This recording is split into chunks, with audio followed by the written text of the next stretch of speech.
Pirates. We are Buffalo. We are Ohio.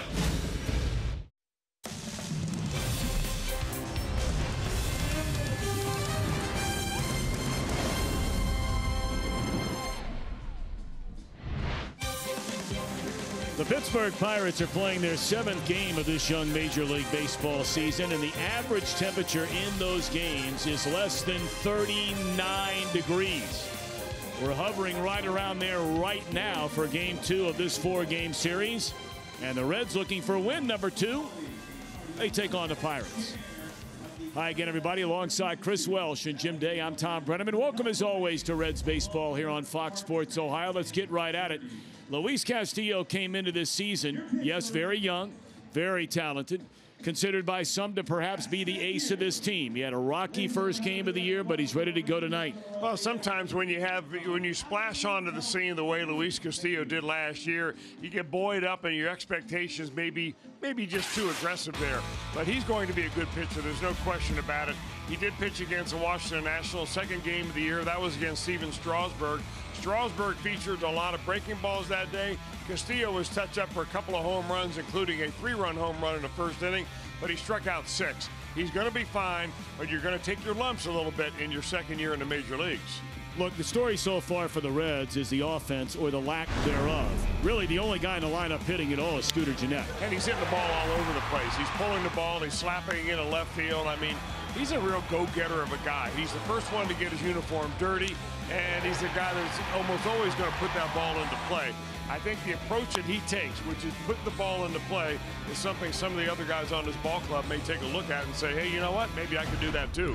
Meanwhile, the pitcher tonight for the Pirates, limited number of starts in the major leagues, but he has pitched very well in his starts in this ballpark, and that's Trevor Williams. Well, what he does very well is keep the ball down and get a lot of ground balls just like that, and you couldn't do a whole lot better than what he did Sunday against the Detroit Tigers in his debut this year. 6 innings of no-hit, no-run baseball. So we don't know if he's going to be that good tonight, but he is a guy that'll be down around the knees trying to get the ground ball. All righty, when we come back, we're going to check in with our main man, and you know who that is. He's standing by with all that heavy weather gear on, and that's Jim Day. He'll bring you the lowdown on what's happening with the Reds when we return.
Up only at your Tri-State Chevy dealer. And by Skyline Chili. Feeling good? It's Skyline time. Reds are looking for their offense to kick it into gear outside of Scooter Gennett, who the boys talked about in the first segment. This team not hitting for average, but they're hoping that Adam Duvall's power numbers and RBI numbers start spreading around. Duvall this season, couple of home runs and 6 RBIs. It's RIGS bringing the energy, and you consider that the rest of the team has 3 home runs and 7 RBIs amongst the rest of the team. It is time for the rest of the team to pick up some of the slack. Duvall's back in there tonight. Reds looking to even up this series at a game apiece as we go upstairs to the gentlemen that will call it, Tom Brenneman and Chris Welsh. That is a very kind introduction, inserting the word gentleman for you, Mr. Welsh. Indeed, thank you, Jim Day. Hopefully the Reds will not be very gentlemanly to Trevor Williams tonight. Right-hander that's taking the mound for the Pittsburgh Pirates. Let's take a look at Brian Price's starting lineup tonight, presented by Nissan. It'll be Winker leading off out in right field. Suarez is at third and Joey Votto at first. Scooter Gennett in the cleanup spot. Duvall in left with Mesoraco, the Pennsylvania native from Puxatawney, in the lineup tonight. Peraza the shortstop. Castillo will bat 8th, and Billy Hamilton in center field bats 9th. Chris mentioned a moment ago, for a first start of the season, you can't do any better than Trevor Williams did. Yeah, he did walk 5 guys, struck out 1, but did not allow a hit nor a run in 6 innings against Detroit. And he's not an overpowering guy, although he did get a strikeout in those 6 innings. He's a guy that goes up there and tries to get contact. And interestingly enough, tonight's matchup, when you've got Williams and Castillo, 2 25-year-olds, both 25-year-olds originally signed by the Marlins organization. So it was interesting that they never played with each other in the minor leagues, Williams nor Castillo. Certainly know that they've known each other from spring training and whatnot. And here they are on big league mounds tonight. And those are the numbers we alluded to just a moment ago. Pitching in this ballpark, he's allowed 2 earned runs or fewer in 9 of his 10 starts here at PNC. This is his first start in his home ballpark here in 2018. Grew up in Rancho Bernardo, outside of San Diego, California, and pitched collegiately for the Sun Devils of Arizona State University. Jesse Winker, 2 hits and 11 at bats, does not have an extra base hit nor an RBI. But his on-base percentage is very good. He's walked 5 times, and he's in that leadoff spot tonight. And here we go, round 2 of 4, and it's outside, ball 1, we're underway. Jordan Baker calls the balls and strikes. Jerry Lane, the crew chief, at first. Greg Gibson at second. Vic Carapazza is the umpire at third. Well, Harry Carey would have loved that nickname for an umpire. Slapped on the ground at short, circled by Mercer, and throws it over the first baseman's head. He had time to plant and throw. Winker is not known as a fast runner. We brought up last night Mercer has been bothered with a sore pinky on his throwing hand.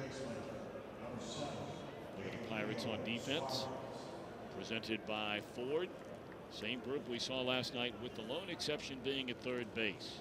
Young man Colin Moran, who came over in the Garrett Cole deal from the Astros, gets a start down at third. Last night it was David Freese.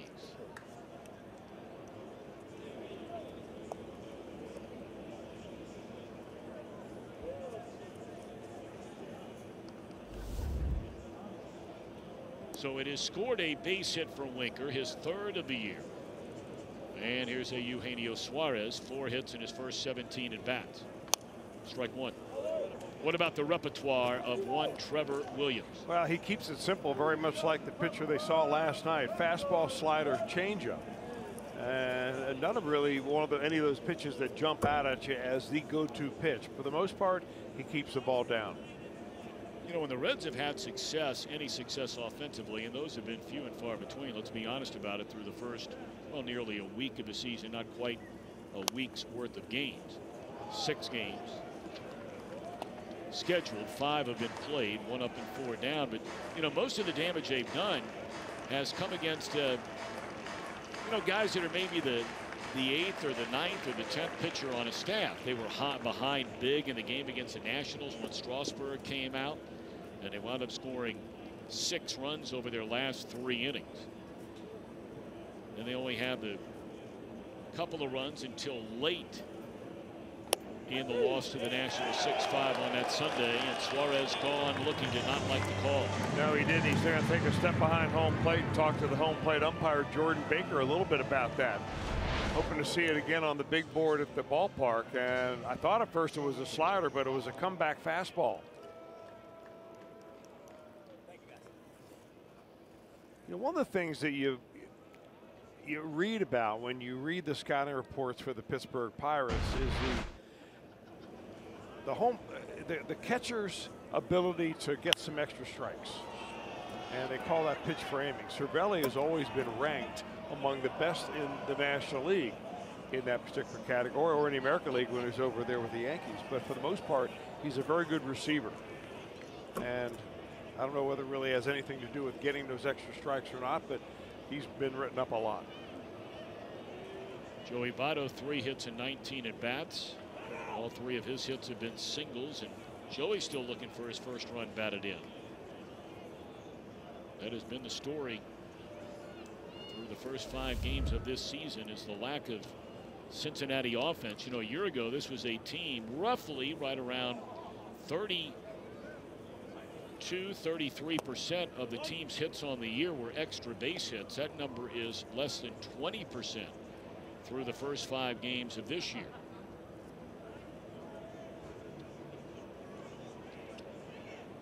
Reds have just 5 home runs, and they have 7 other extra base hits, 6 doubles and 1 3-base hit.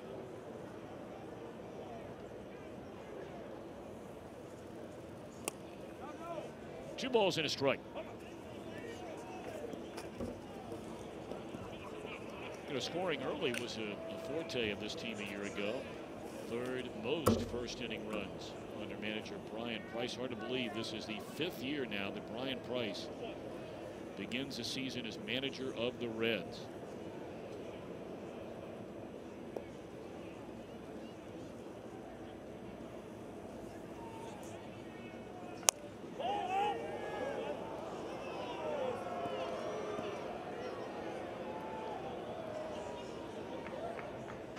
Didn't miss by much. Votto probably saw it as a ball the entire way. Although the very little movement at the very end there by Cervelli, trying to buy that strike from Jordan Baker. Off the end of the bat, that'll fall into center field, a base hit for Votto. So the Reds have a little something working here. Infield hit by Winker, broken bat it sounded like on the single by Votto. You know, one of the things that happens when you have Jesse Winker in the leadoff spot instead of Billy Hamilton, and if Hamilton were able to get on base, he's your ideal guy, because now you're all of a sudden going to have more players in scoring position. Hamilton more likely to steal, much more likely to steal than Jesse Winker. So, you know, right now, even though you've got some guys that can hit, but you're plotting on the bases from the early part of the lineup. There's just not a lot of team speed up there.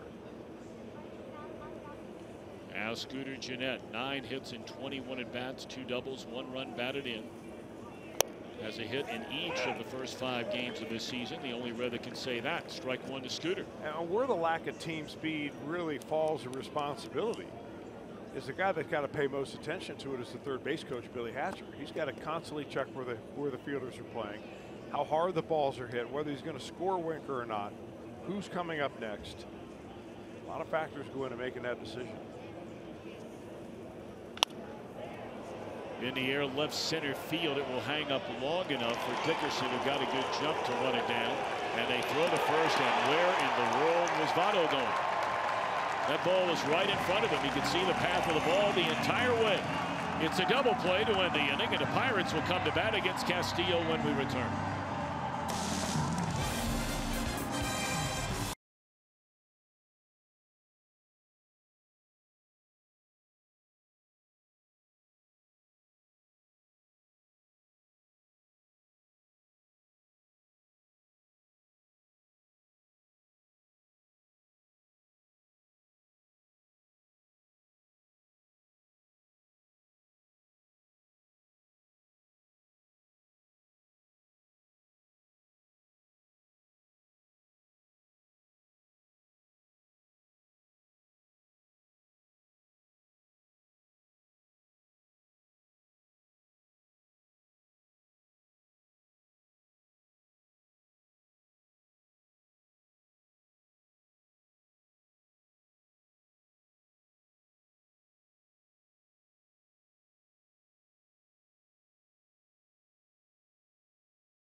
right here, you're going to see, and he's going to end up seeing that ball really caught by the left fielder, and by the time he figured out that it was going to be a catch, he is dead to rights at first base.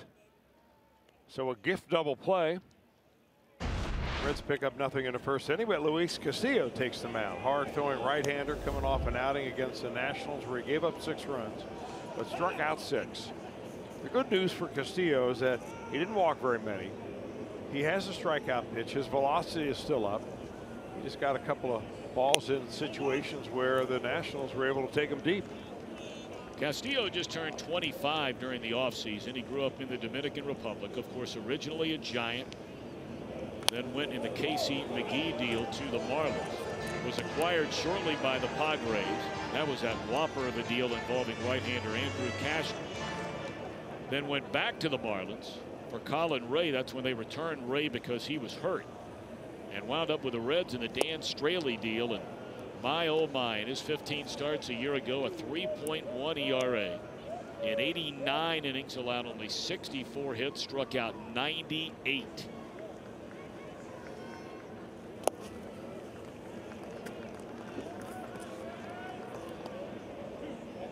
Well, the way he finished last year was really what got everybody's attention. Last 5 starts of the season, earned run average 1.8.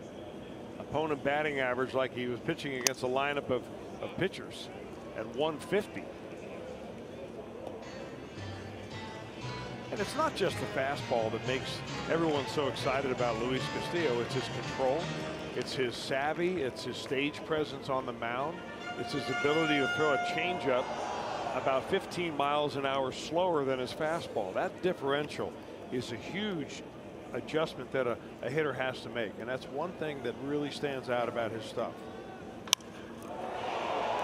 Josh Harrison drives one into deep right center field, but Billy Hamilton as good as it gets out there.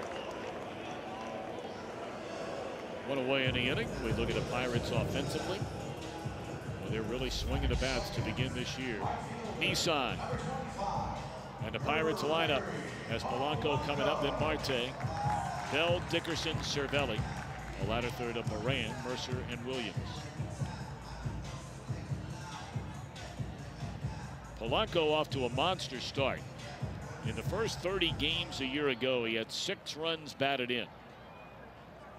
In the first 6 games this year, he's already driven in 9, including 3 last night. 1 on a sac fly, the other broke a 1-1 tie with a 2-run home run. Looking into the rain is a left fielder Duvall, and he's got it 2 down. For the Reds on defense tonight, presented by Ford. Hamilton flanked by Duvall and Winker. Still no Scott Schebler. It's been nearly a week now since he was hit on the elbow and still not ready to go. Suarez, Peraza, Jeanette Votto along the infield, and we mentioned Devin Mesoraco starts behind the plate. A little bit surprising that Mesoraco would be in there tonight against a right-hander. And obviously he's come all the way up, #1 pick. Hitting right-handers not a big deal for him. But he's had very good success in his career against left-handers.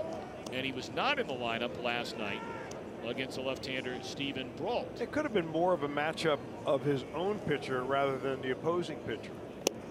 Could be that Mesoraco and Castillo have worked a little bit and they want to get them together again. You know, I think Brian Price is trying to get Mesoraco a fair amount of playing time. Not that it's not going to be a situation where Tucker Barnhart catches 6 games and Mesoraco catches the 7th. I mean, after all, just a couple of years ago, he was the regular catcher. And I think if you get a guy in a groove, and he was swinging the bat very well in spring training, last thing you want to do is sit him for 2 weeks and let the rust build up.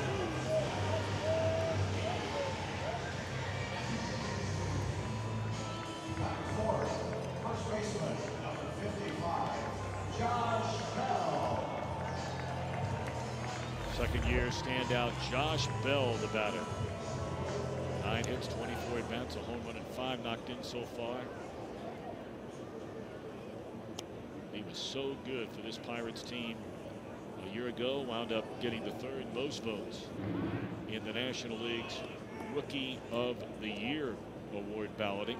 And fact, he set a National League record for most home runs by a switch-hitting rookie, one short of the Major League record held by Eddie Murray and Tony Clark. Led all National League rookies in hits, walks, first and doubles. There goes a bat. And easily stealing second base is Marte. That's his second and 3 attempts on this young year.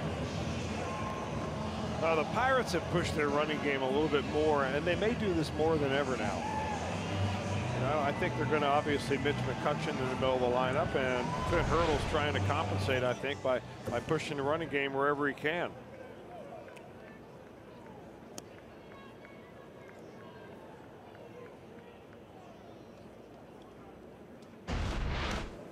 So now it's Marte in scoring position and a count of 0-1 on Bell.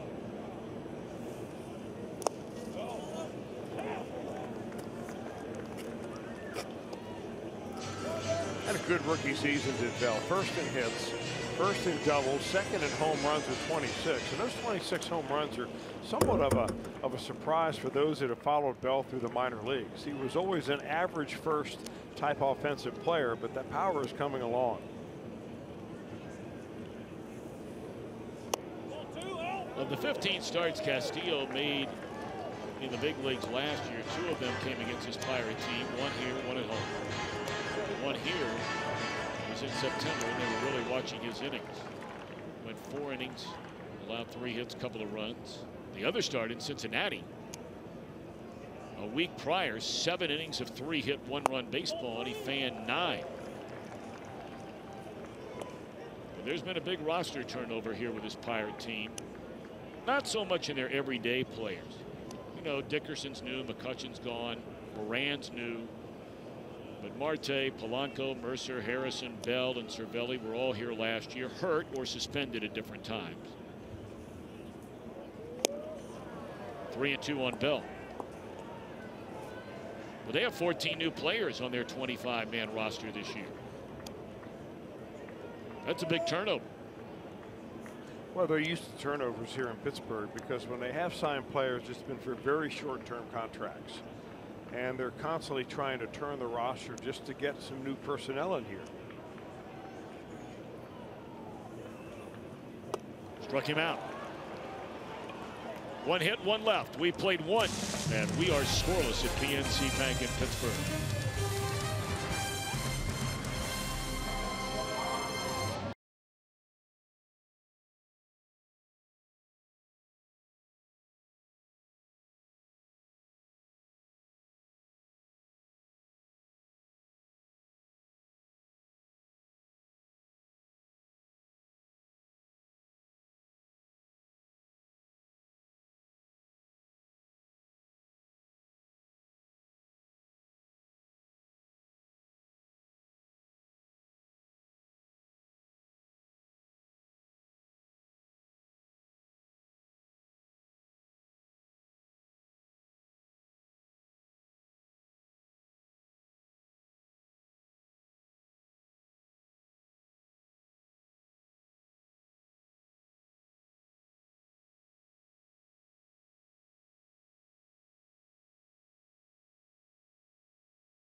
TV blackout and other restrictions may apply. Visit MLB.tv for details. Delighted to have you with us on this Friday night. Very light rain. Hoping to stay away from that with no stoppage in play tonight. Next couple of days are supposed to be very, very cold, much colder than it was last night and even today. But the forecast the next couple of days is dry. Except for the 2 inches of snow they're expecting on the ground by tomorrow morning. When that dries up, it will be dry. It will be very dry. Well, with the temperatures they're calling for, I'm not sure it's ever going to get dry.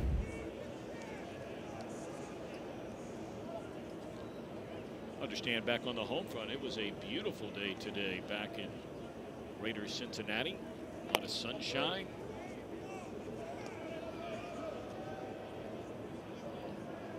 Adam Duvall, a count of 3 balls and no strikes. He has 3 hits, but he does have 2 home runs and 6 runs batted in. Hit his 2nd home run of the year here last night in the opening game loss. Jam shot there on a 3-0 pitch. And this is to the first baseman, Bell, 1 out.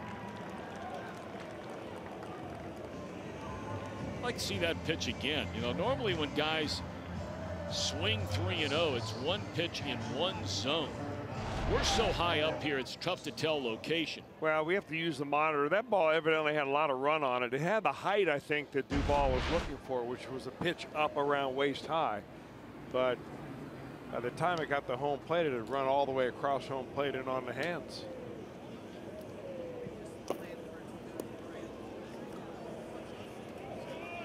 Devin Mesoraco. 5 at bats so far this season, has 1 base hit. Former #1 pick, mentioned earlier, grew up in the home of Puxatawney Phil. And there's a roller to the first baseman, and quickly 2 are out here in the Cincinnati 2nd inning. Well, thanks to our friends at Miller Lite, later on tonight you'll look forward to the whole true moment. So stick around for that.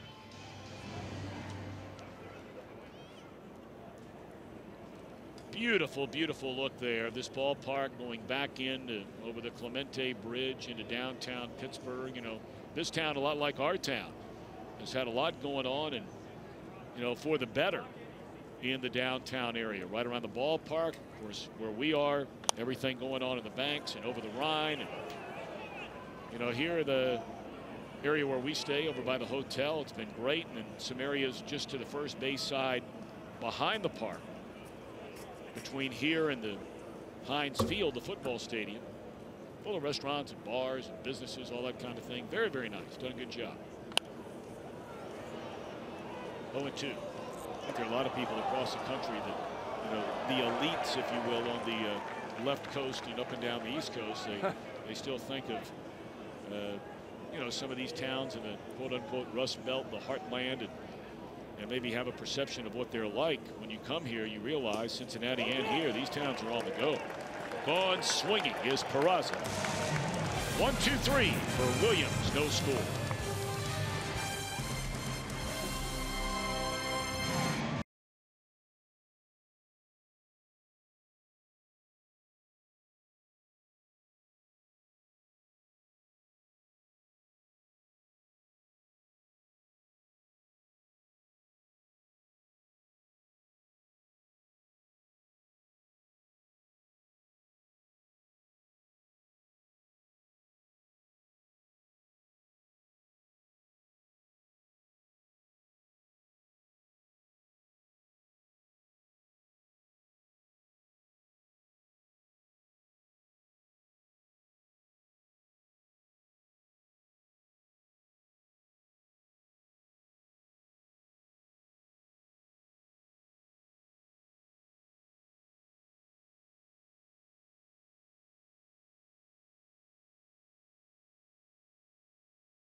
Pittsburgh offense so far this year.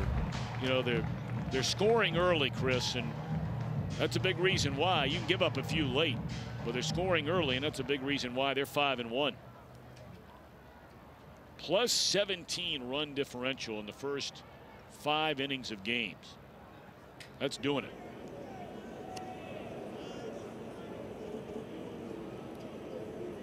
No score. Pittsburgh bats in the 2nd inning against Luis Castillo.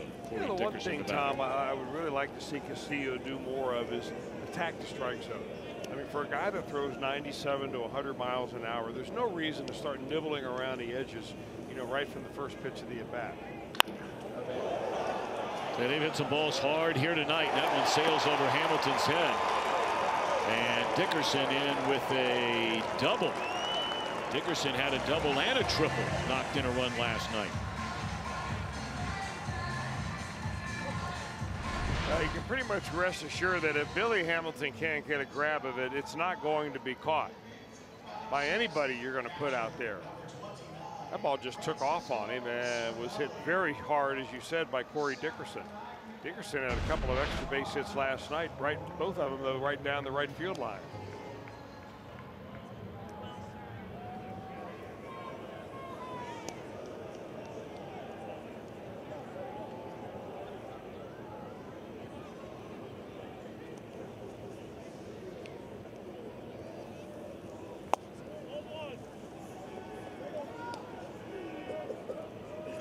If he meant that fake bunt or not, that attempted bunt this early in the game, maybe pushing the ball to the other side to let somebody down the lower part of the lineup knock you in. I'm not sure about that strategy. Reds are not buying into it either. They're not playing a bunt defense at all. 1-0 on the Pirate third baseman. A swing and a miss. When you see a pitch out of Castillo's hand that is 96 miles an hour and dives down like that, that's his two-seamer. That's something that he's been working on down the minor leagues long before he was ever called up to the majors. Pitching coaches that he's had down there have been very good about helping him develop what he came from, or he brought with him from the Marlins, but even refine it even more. And the one guy he spent the most time with last year would have been Danny Darwin. Outstanding pitcher for a long, long time, spanning 20 years in his career. Now, sometimes the guys that help you the most get the least amount of credit, except from the pitcher himself, but they get the least amount of publicity. They don't get talked about all that much. And what he does at the big league level, you know, sometimes falls off on the guys that are right here, but all the groundwork is done before he ever gets here. I mean, he had that changeup. There's no question about that. And we did a delightful couple of episodes of our Tech Talk with Luis Castillo and Mario Soto right there with him to help answer some questions, translate a little bit. Of course, he and Mario from the same hometown in the Dominican Republic.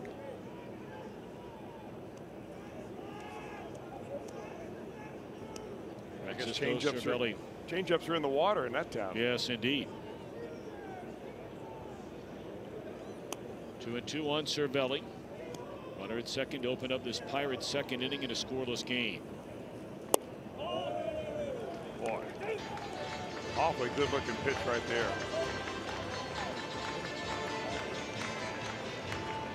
Well, sometimes you throw a pitch that's so good, and that's a changeup, that the hitter knows he can't hit it.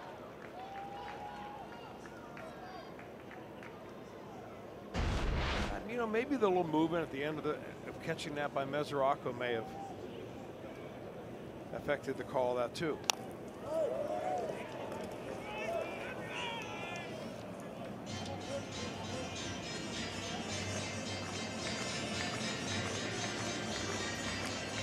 Cervelli on base a couple of times last night. Wound up 1 for 4. Had a single also reached on an error by Jose Peraza. At the minimum, trying to advance that runner second to third with nobody out, and a 3-2 count upcoming from Castillo.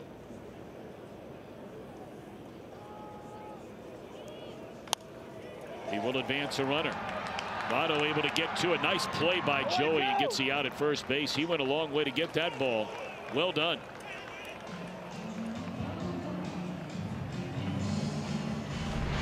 Well, in the end, everybody got what they wanted on this particular play. Votto got to a ball that he was unsure whether he could or not. Nice little effort there by the Reds' first baseman.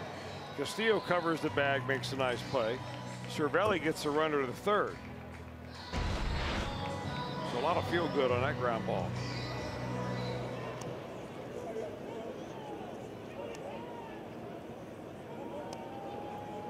All right, so a runner at third. Reds will bring the infield in here in the second inning, and the batter is Colin Moran, the Pittsburgh third baseman. Swing and a miss.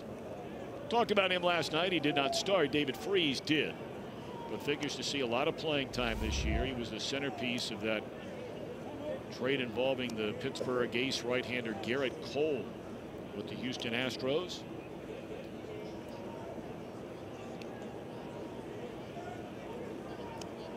And one to Moran, who hit a grand slam to open his homestand. And he puts a charge into this one into deep right center. And that's up against the wall. A run-scoring double for Moran, and the Pirates scoring early, as they have done all year long. 1-0 here in the second inning.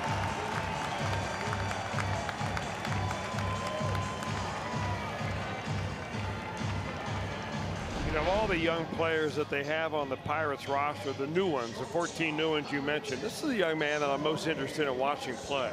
I hear a lot of really good things about him there. That's a changeup that he just goes right out there, supplies his own power. One hops the wall and right center field.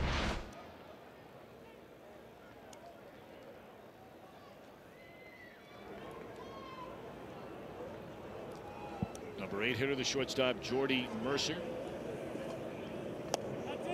Looks at ball one.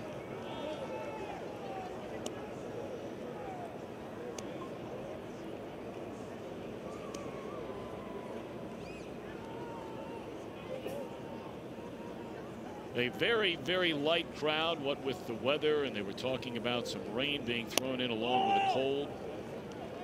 We were told by some of the folks who work around the ballpark to expect no more than about 11,000. I'm surprised if there are that many here tonight.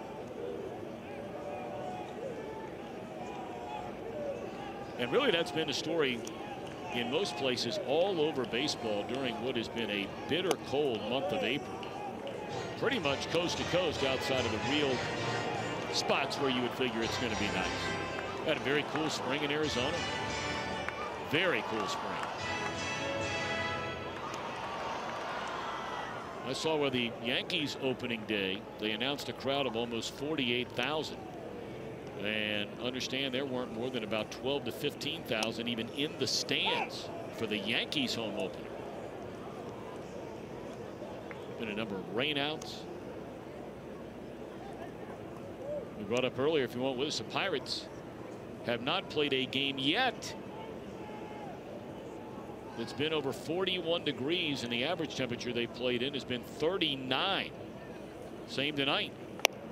Fastball in there, strike, 3-2 on Mercer. So I take it that you're more of a hot weather guy than a cold weather. No, I'm just giving the facts. Nothing I can do about it one way or the other. There's one thing I've learned over the years, if nothing else, and it's not much, is that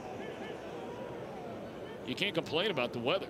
I mean, you can't do anything about it. You may not want to sit outside in it all night, and you can do something about that. Hooked into left field. This is another hit. Another extra base hit as it comes back towards the infield. Third double of this inning for the Pirates in a 2-0 lead.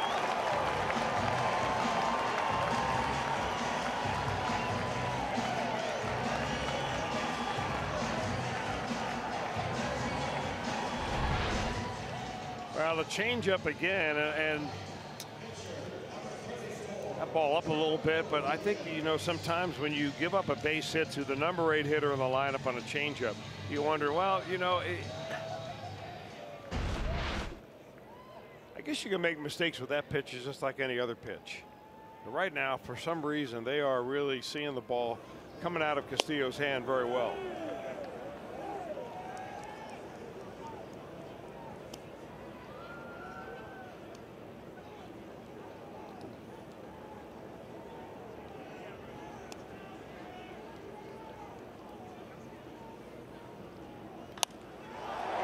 And this one down the line, foul.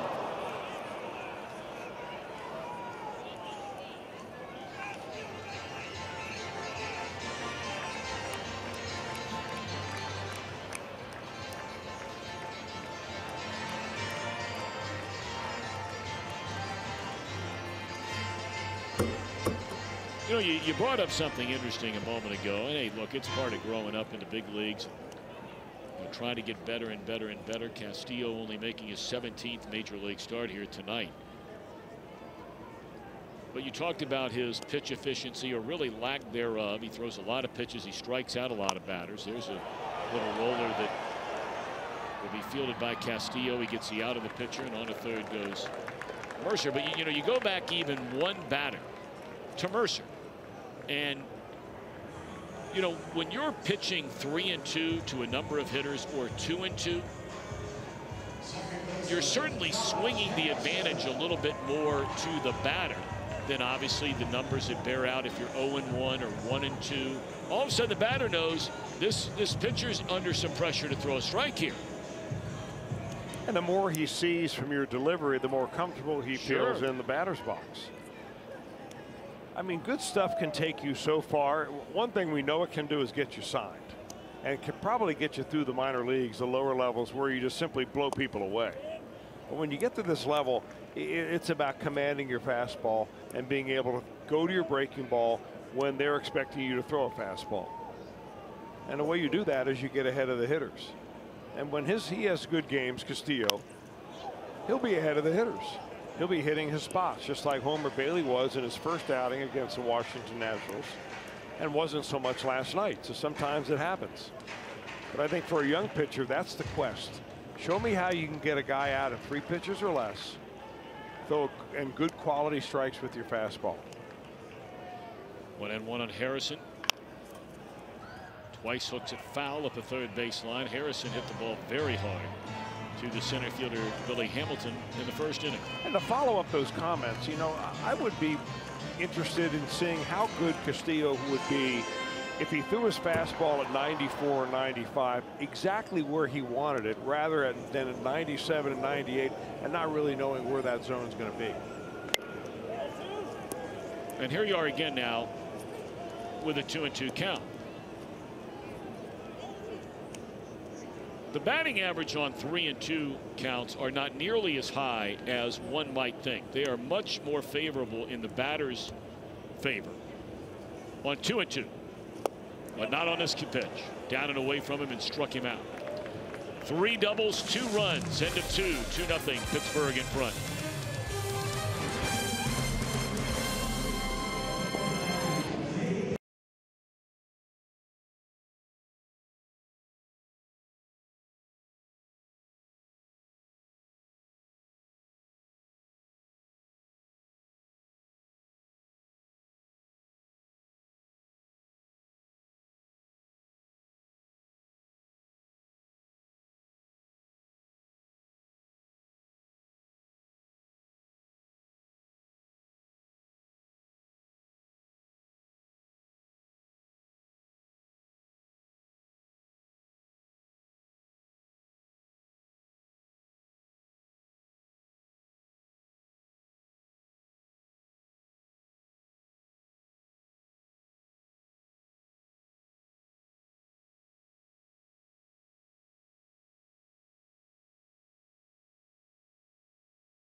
They started a podcast together, IMHO, in my humble opinion, and they talk everything but baseball. Very little baseball, in fact, and they have some teammates as guests along the way. Now, their bio of this podcast reads, a right-hander and a wrong-hander meet to discuss their honest and humble opinions. 99% banter, mostly topics away from baseball. They've talked about their love of Star Wars, fast food restaurants, time travel.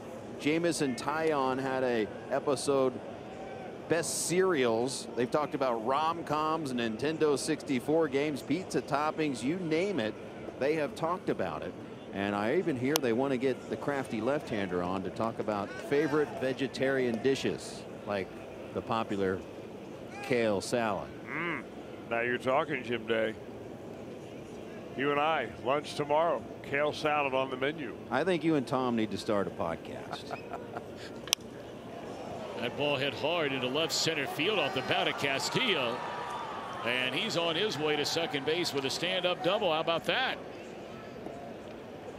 Playing it very, very shallow. And if you're wondering, that is the first extra base hit of his career. He had 2 hits last year. Well, the outfielders were playing shallow. Then on top of that, they misread how hard he hit the ball. A slider that he goes right down there to get a little bit on a lower inside part of the plate.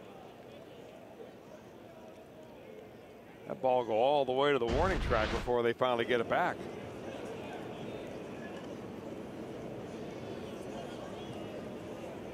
Kentucky's finest right there. Greg Gibson, second base umpire, talking to him. Greg's probably asking, you get this kind of rain down there in the Dominican Republic? Yeah, put your hoodie on there. Stay warm. You know, you mentioned the Commonwealth, you said Kentucky. And in that shot, we saw the rain. Now, what does that make you think of? One of the great songs of all time by the King. Kentucky Rain keeps falling down.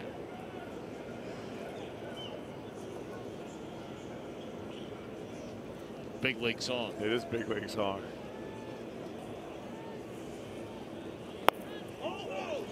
I was just thinking the other day, listening to a song they had yesterday. They played an Elvis song in here, and you think, man, the guy died so young. I mean, he'd be like Sinatra was at the end right now. So now we got a little wardrobe change. Yeah. Going with the heavy jacket, getting rid of that lighter, the hoodie right there, not doing much. No.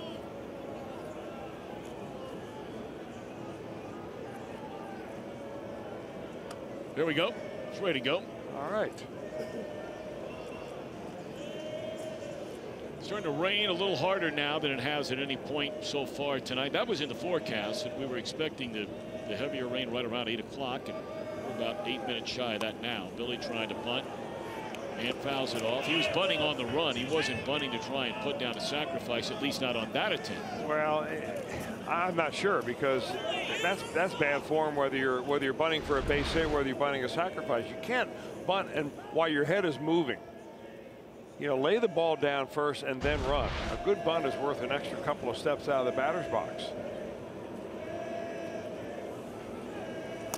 Well, the runner is going to advance to third without putting down a bunt. That pitch nowhere near the strike zone, delivered by Trevor Williams, so a wild pitch. You know, I'm wondering if maybe the bat kind of shielded away. Man, no way. That ball was just so far from where that should have been. Cervelli wanted it away. Williams throws it down and in. And a wild pitcher move up a runner. So let's see if Billy now can get the runner in from third base. Billy has 1 run batted in.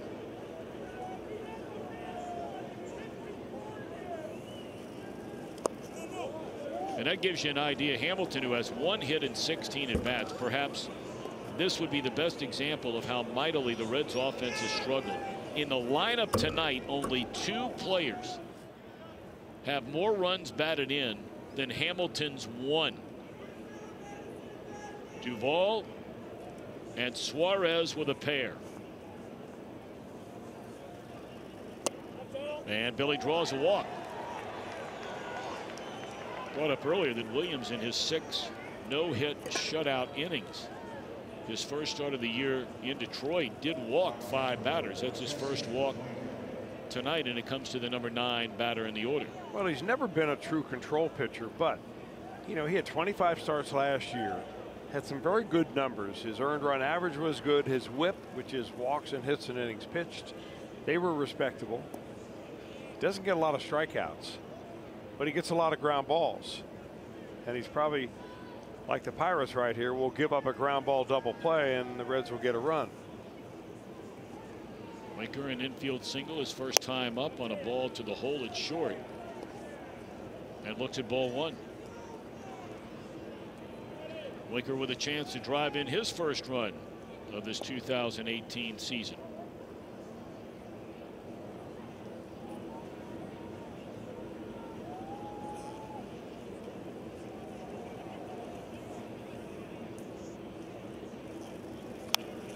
Billy has not attempted a stolen base.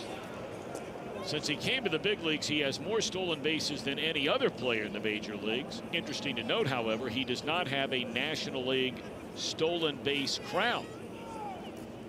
Injuries have prevented him each of the last 3 years at different points in time, twice in September, on the DL a couple of times last year, from winning the stolen base title in the National League.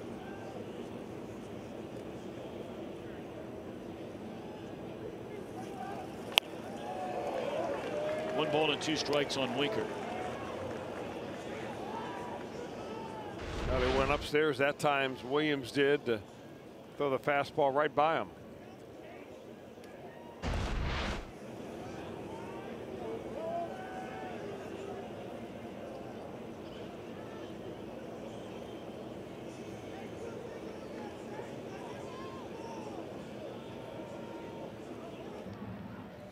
You know, when I say a pitcher goes upstairs, normally when a pitcher throws that high four-seam fastball, it's up around the letters. But this year when we have that strike zone box in on every pitch, look at the top end of that strike zone box.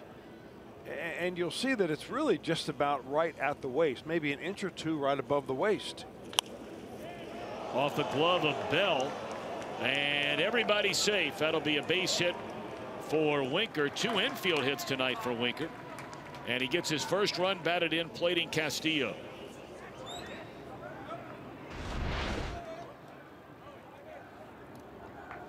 Well, the first baseman's in, doesn't give you much reaction time right there. He's able to put a glove on it, but no outs are made on the base paths. He picks up a run batted in, and the lead is down to 1.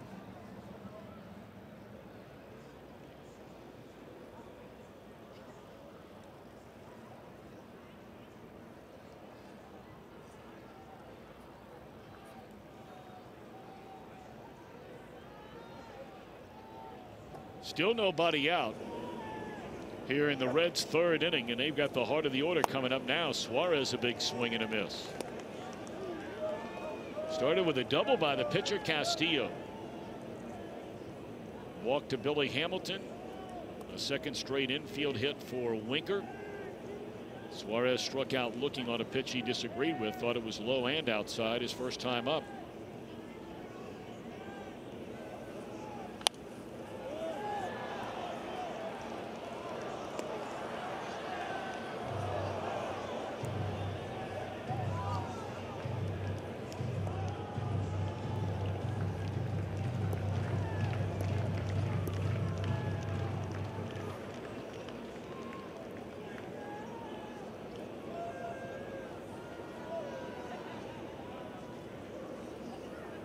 Oh, and 2-1 Suarez, and that bounces up there. 1 ball, 2 strikes.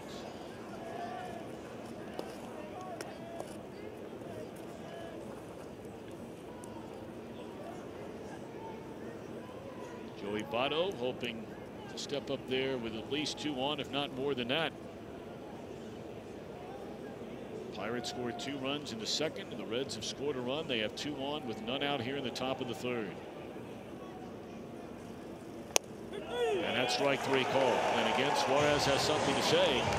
But when you have 2 strikes in the at-bat, both of those pitches appear to be too close to take.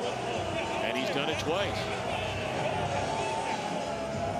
Jordan Baker just said, if you could read his lips, that was a strike, I promise you. The first one was a pitch on the outer part of the plate. That was called strike 3. That last one looked like it was right on the inside corner.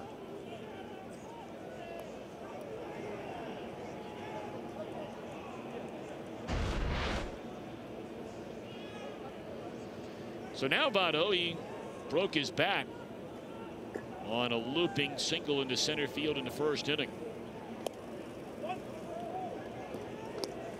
You know, much has been made a couple of years here where Votto's gotten off to a very, very slow start. And some players, they're just like that. Ryan Sandberg was notorious Hall of Fame second baseman for not doing much of anything in the month of April and then really heating up starting in May. And there have been other great players through time. But, you know, these are moments, even here in the month of April. I know you're only 5 games into the year, but these are moments with this offense struggling like it is. They lean hard enough on Votto as it is to begin with, but they really need him to start coming up with some base hits in the rare occasions where there are guys on in front of him. I don't care what month it is, and it's not being critical in any way. It's just a fact.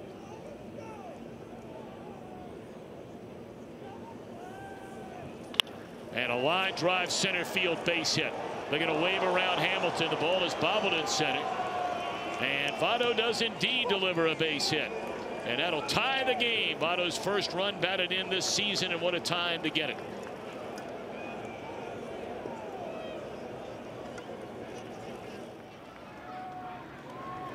Well, he hit it very sharply. Williams started him off with a changeup and missed high and outside, and then decided I have to throw a strike right here.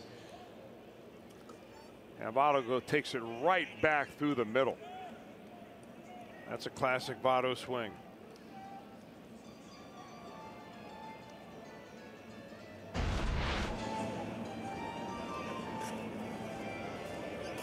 Ray Searage is the Pirates pitching coach, longtime pitching coach here. Interesting story really about how Trevor Williams got to be a Pittsburgh Pirate. He was taken in the 2nd round out of the Arizona State University, and he played there from 2011-2013. So now he's down with the Marlins organization. And along those time, the Pirates had 2 pitching coaches that were highly regarded. One was Ray Searage, the other was Jim Benedict. Benedict was more of a behind-the-scenes guy. Worked with minor leaguers, worked with some special major league projects and so on, kind of a pitching guru type. Well, he had an offer to go down to the Marlins, and he took that offer to go down to the Marlins. And the Pirates were kind of upset, saying, well, we just can't give you one of our better pitching coaches for nothing. Let's work out some kind of a deal. So they made a trade between the Marlins and the Pirates, and the Pirates ended up getting Trevor Williams. Line drive third base. Allowed out for Scooter Gennett, 2 away in the inning. Now, if you look at the transactions, you're not going to see that trade as such. But basically, that's what it was. It was a compensation trade, a one-sided trade, no doubt, because at the time that Williams was with the Marlins and traded to the Pirates, he was ranked anywhere between the 4th and the 6th best prospect in the Marlins organization. And as it turns out, with the new ownership down in Miami, Jim Benedict has moved on, and he is now working for the Chicago Cubs.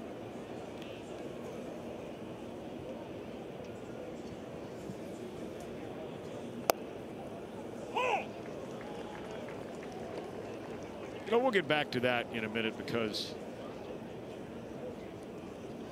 I'd like to make a comment on the whole Cubs organization. And look, you have history. You played against them for a long, long time. I had history there of having worked there and announced their games for the Cubs for a number of years, 6 seasons. They're on the corners, and it's low to Duvall, 1 ball and 1 strike. We'll circle back around on that later.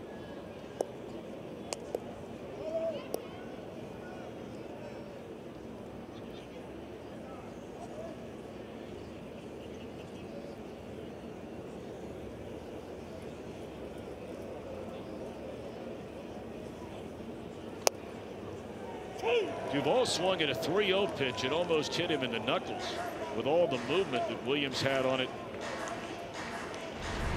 back in the 2nd inning, and he popped up. You can see where Williams has been at 1, 2, and 3. Each one of the pitches you see in the box tracks have been right down at the bottom of the edge of that strike zone.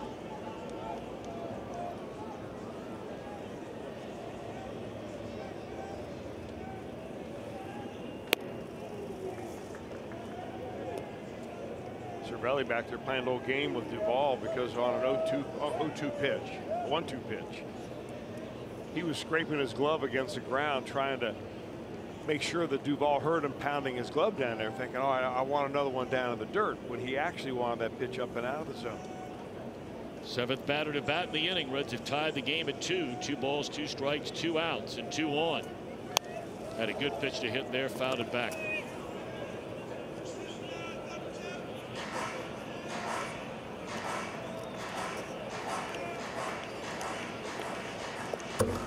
Pretty much played in a very light rain the entire night so far here tonight in Pittsburgh. We're in the third inning. Play again tomorrow night. And then an afternoon tilt on Sunday before the Reds make their way to Philadelphia for 3. 2-2 again coming to Adam Duvall. Inside, full count.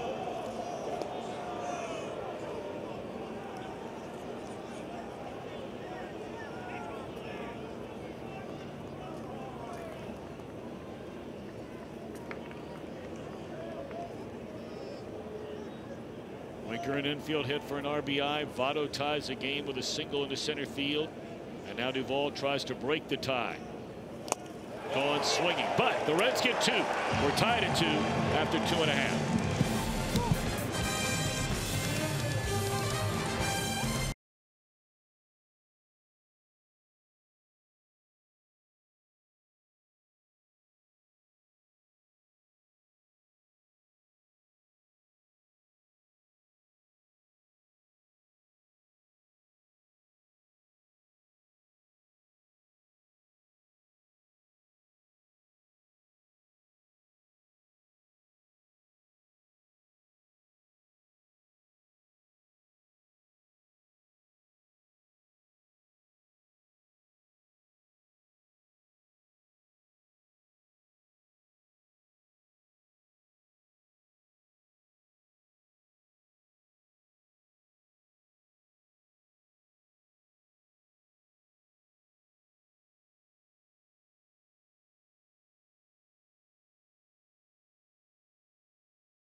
The 14th, if you're one of the first 20,000 fans to the gates, you receive a Tucker Barnhart Gold Glove bobblehead thanks to Coca-Cola.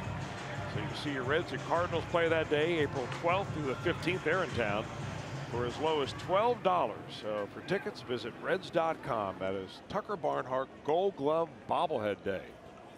April the 14th, that's a good day. That's a Pete Rose birthday day. And a Chris Welsh birthday day. We'll be celebrating in style with Tucker Barnhart bobbleheads. Be very, very nice indeed.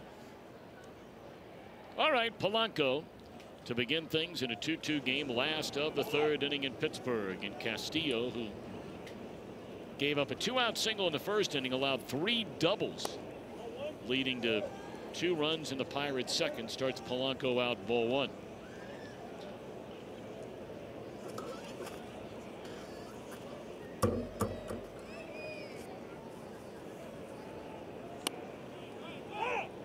Say hello to an old buddy of mine, played baseball with growing up as a kid. He is one of the top detectives in all of Cincinnati, has been for a long, long time. You know, like those CSI programs. Old buddy Tim Gormley.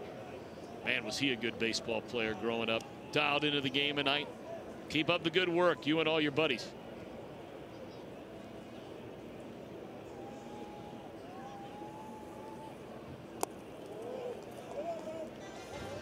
Two and 2 on Polanco. He'll be followed by Marte and then Josh Bell.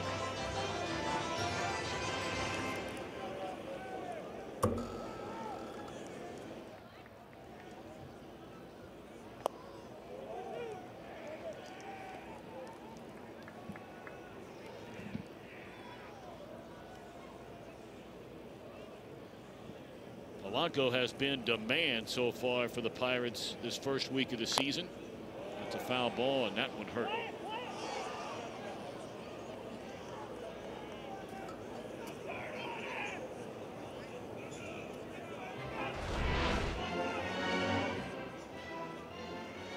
He's got that protective gear on the shin, but it appeared that one hit him on the top of the foot.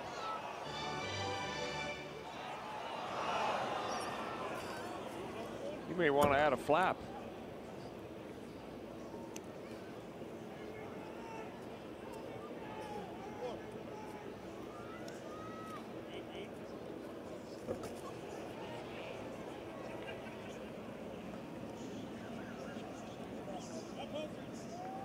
Umpire giving Polanco a little bit extra time, and here we go, 3-2, and he chops one down to first, and that's out number 1 in the Pirates' 3rd inning.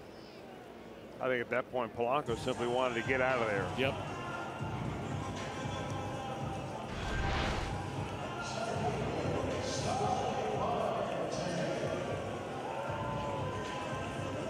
You know, you just never know about things like that. I told the story 1,000 times doing a playoff game many years ago. And some of you will remember the outfielder was with the Braves initially in his career and went on to have an excellent major league career. One of the nicest guys that ever played baseball, Jermaine Dye. And you know, you see it, you watch enough baseball games, you'll see it maybe once in a game, maybe more than that every game, where a batter will foul the ball off his foot or his shin. In Dye's case, he fouls the ball off his knee. Right-handed batter fouled the ball off his left knee. Shattered 3 bones in the knee. Had to carry him off the field. Never seen anything like it.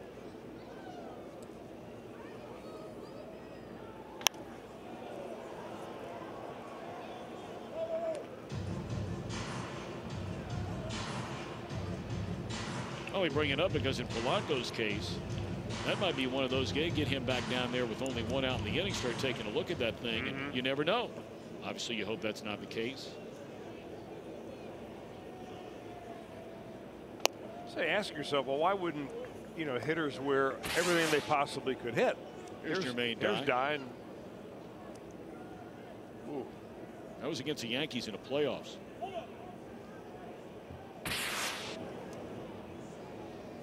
Well, he had some good years, Jermaine Dye did.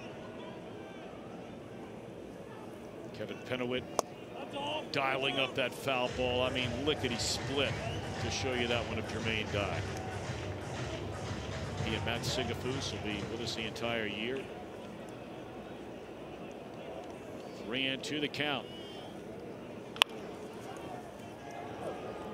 Peraza will throw out Marte, and the first 2 retired in a 2-2 game here in the 3rd. You know, Chris, I want to quickly get back to, we're talking about Jim Benedict, right? Okay. And, you know, it really is amazing. Whether you like the Cubs, you don't like the Cubs, people get upset about their fans. Heck, I've got upset about their fans, you know, from time to time. But they're great fans. But the organization, I think a lot of people, just because they've been winning lately, they win the World Series, you know, a couple of years ago, and first time in well over 100 years and all that kind of thing, and now they're one of the real chic franchises to contend to go to the World Series every year. Well, for a long time, they weren't that organization.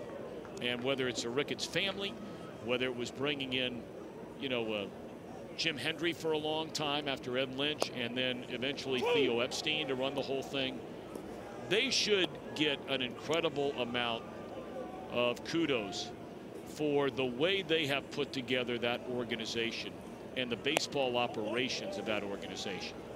You know, the business side of things, they've got the ballpark, they've made some nice changes, but look, you know, everybody and his brother wants to make the one pilgrimage, if you will, to Wrigley Field, right? Sure. So it's not so hard to sell tickets there. But their baseball operations in the last number of years has almost been spot on with nearly everything they've done. They've done a good job. They've done a really nice job. They've lucked out on a few of the trades that they made. And it comes with that. But, you know, it's hard for me to judge an organization where I look at the, you know, the people on paper. You know, you look at their directory and you see who's who. But what I do see are a lot of their scouts. Their special assignment scouts, their advanced scouts. I know a lot of these guys from the time I played and so on. And they've got a lot of quality people working for them. Yep. Not to say the Reds don't. The Reds do too.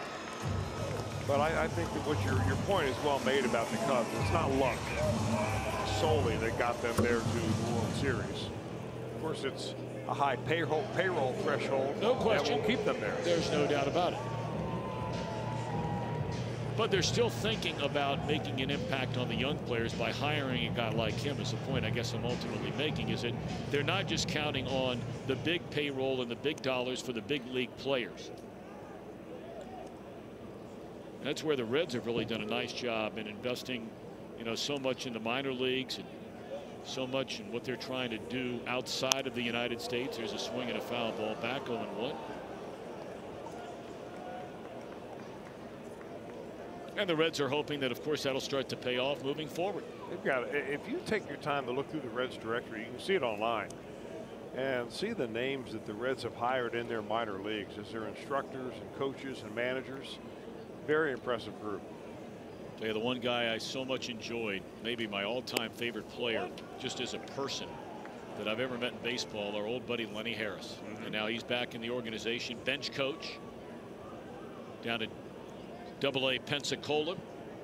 I still believe that one day, if he wants to be, and he's been a major league coach for a long time with the Dodgers and the Marlins, I still think he would be an excellent major league manager one day. I'll tell you one thing, there'd be guys falling in line to make sure they knew exactly what was going on if he were running the ship somewhere. Well, he can get it done without being a rough guy too. Sure. He just has good presence and one of the funnier guys you'll ever be around. No question.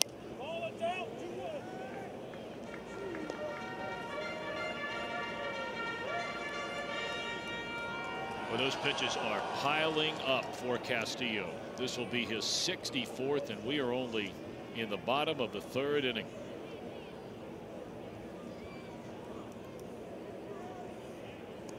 Seemingly every Pirate has gone up there with at least a 2-2, if not a 3-2 count in the at bat. And this one hooked into right. This guy's red hot, Corey Dickerson.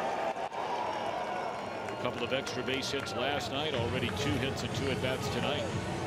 I'll tell you what they've been able to do by getting Corey Dickerson. They have somebody to hit behind Josh Bell. Bell's a switch hitter. And then eventually you may see Colin Moran in this lineup on everyday basis. Right now, David Freese is playing third base. Moran is playing third base a little bit, but those are 3 very fine left-handed hitters. I haven't even talked about Gregory Polanco.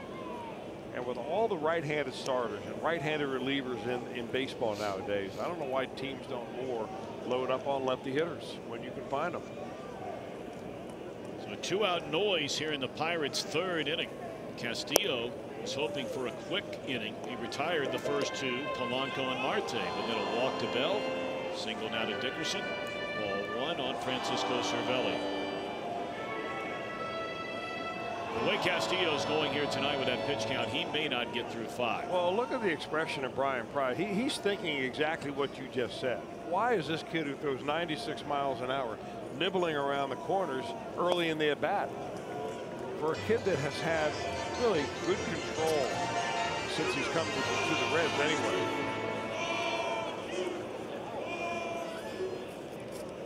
Let's go after somebody here. Now you don't want to go after, you don't wait till 2-0 count to go after him, but Cervelli is a pretty good fastball hitter here, and that's what he'll be looking for.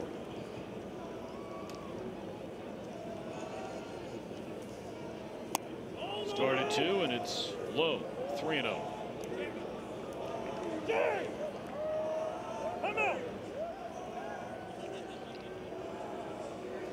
Now Mark Jenkins, the pitching coach of the Reds, will trot out to the mound. I think the one extra look that Castillo took at the home plate umpire Jordan Baker is the reason that Mac Jenkins is out there right now. Just to try to calm him down a little bit.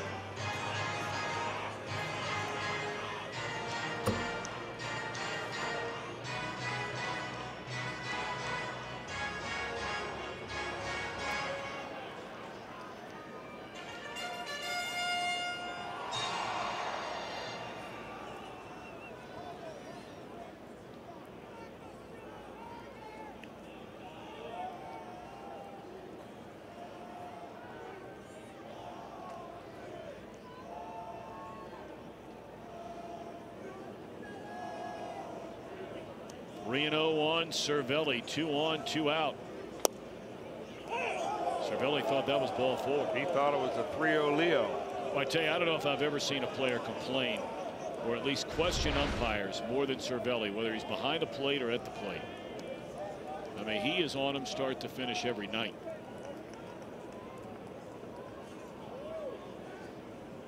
I could give you a few names that are right in that same. Oh, I'm sure there are others that out same there. level.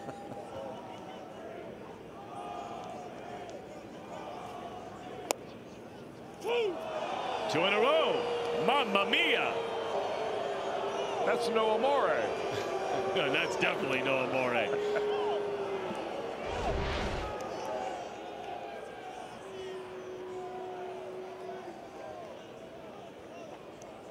How about that? 2 pitches in a row. Cervelli bends over to take off the shin guard. And now he'll finally make his way back in, and here comes a 3-2 pitch.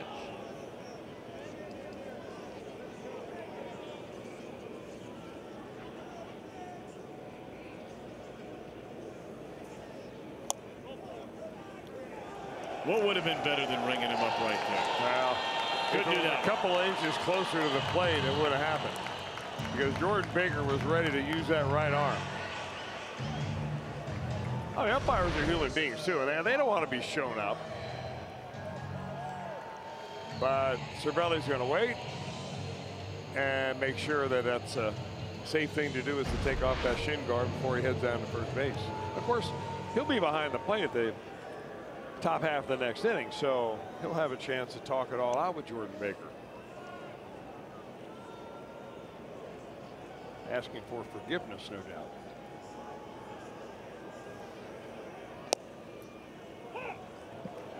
There are a lot of us doing that on a daily basis. Easier than asking for permission. Well, there's also a lot of truth in that.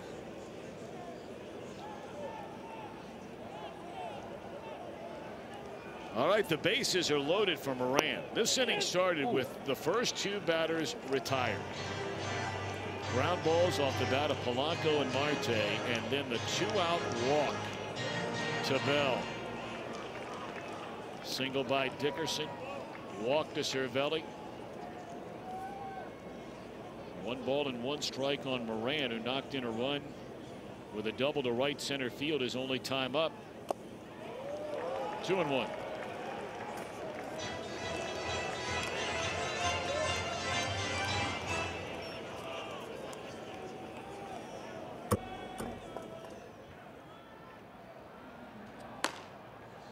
Giovanni Gallardo beginning to crank it up.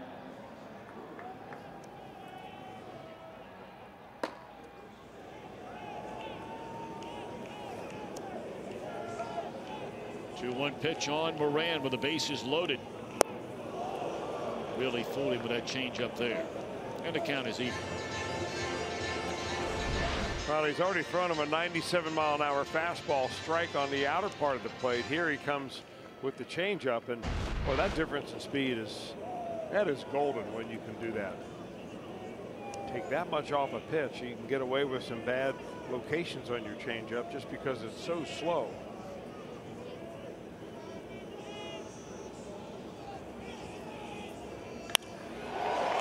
Lined into right center field. Billy diving, cannot get there. 2 runs are going to score, and no sooner do the Reds tie the game. The Pirates have 4 straight batters reach with 2 outs and nobody on, and recapture the lead. It's 4-2 here in the 3rd.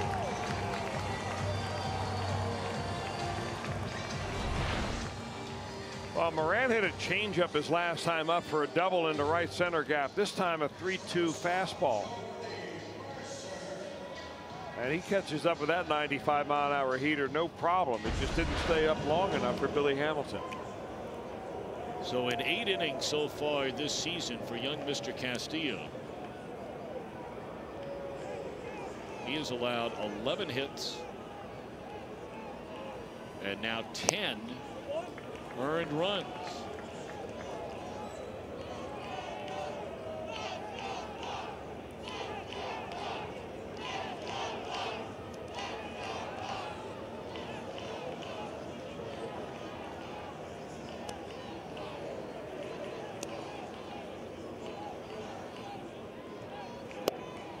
Mercer looks at a strike, 1 ball, 1 strike. Mercer a run scoring double down the left field line, his first time up. We're only in the 3rd inning. The Pirates have 4 runs. They have 6 base hits. But the walks have been the killer in this inning. 2 outs, nobody on. You walk Bell. Then with 2 on and 2 out, the walk to Cervelli. Suarez having to keep an eye on that broken bat, throws out Mercer. A 2-out, 2-run rally. Go to the 4th. Pirates lead by a pair.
AAA kicks off tonight, and some names you want to file away, particularly down at Dayton, because they're looking forward to a couple of debuts. One being this guy. Hunter Green will start in Single-A Dayton, and this past homestand, Hunter Green snuck up to Cincinnati. I shouldn't say sneak, but he made his way up to Cincinnati to take in a Reds game. Hopefully he plays in the future Great American Ballpark.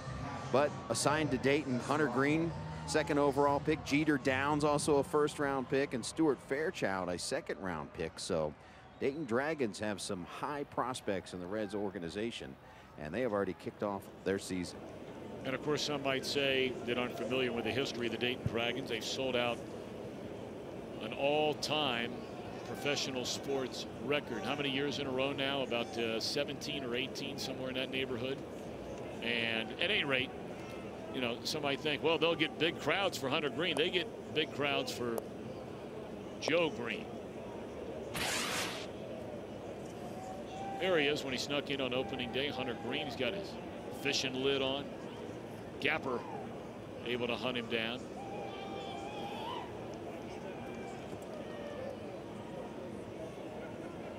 And we'll certainly keep you posted on how Hunter Green and how so many others are doing in the Reds minor league system now that the season this weekend officially begins. Well, Devin Mesoraco just now getting into the batter's box, so here we go in the 4th inning.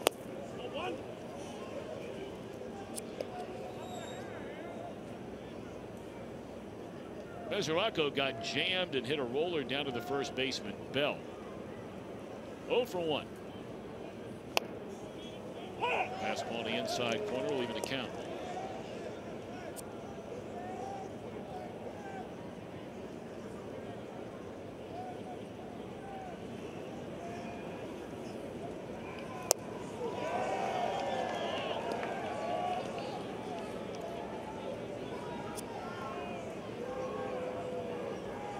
No, it wasn't like the Reds knocked the cover off the ball against Williams in that 2-run 3rd inning.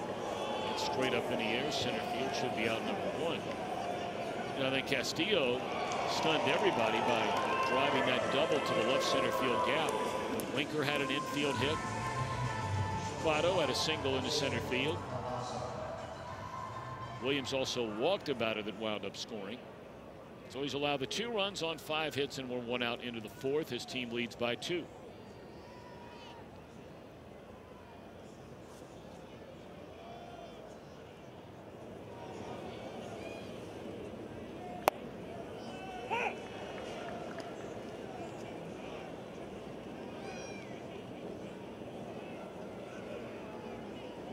Jose Peraza struck out swinging his first time up. Peraza now 1 of 17 to begin the year, and has struck out 6 times.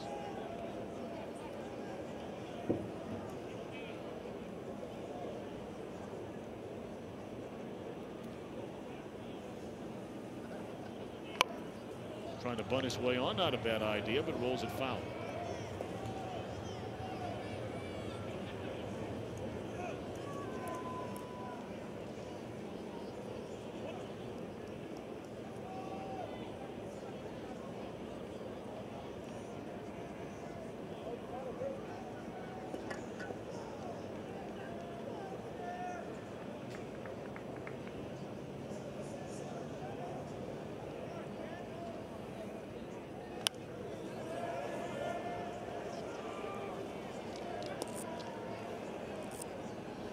We were talking tonight, the Reds on opening day, of course, were shut out by Max Scherzer and 3 Washington Nationals relievers. But in that opening day game, every inning the Reds scored, and they scored 7 times. The second game of the year, I beg your pardon. The Nationals came right back and scored again. The same thing happened to the Reds in the final game of that series. Every inning they scored. The Nationals scored the very next half inning. Now, yesterday, the Pirates waited 1 inning to tie the game. But here tonight, the Reds get 2 to tie it. Pirates answer with 2 to retake the lead. Castillo doubled and scored his first time up.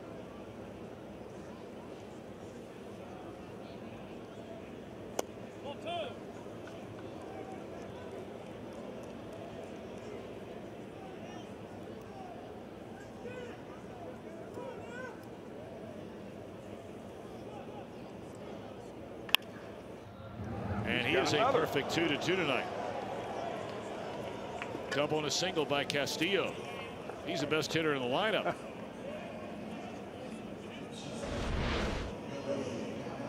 Well, he's hit a double in the gap between left and center field, and this time he goes right to the right of the shortstop.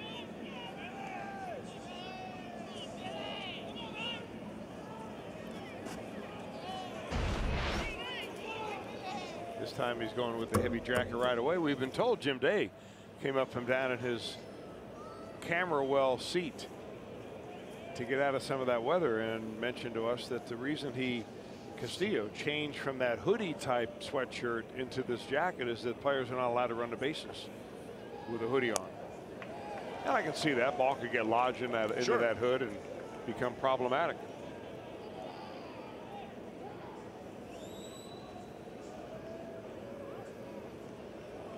Billy Hamilton walked and scored an inning ago in the 2-run third. 1 ball, 1 strike on Billy.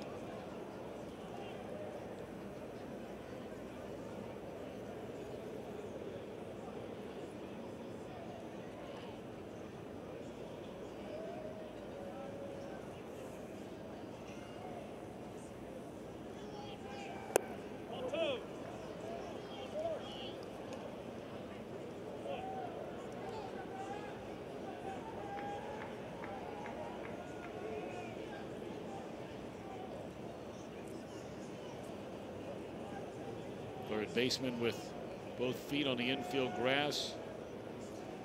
Should Hamilton think about trying to put down a bunt with 2 outs here in the inning? 2-1 pitch. Waves through that pitch to even the count at 2-2.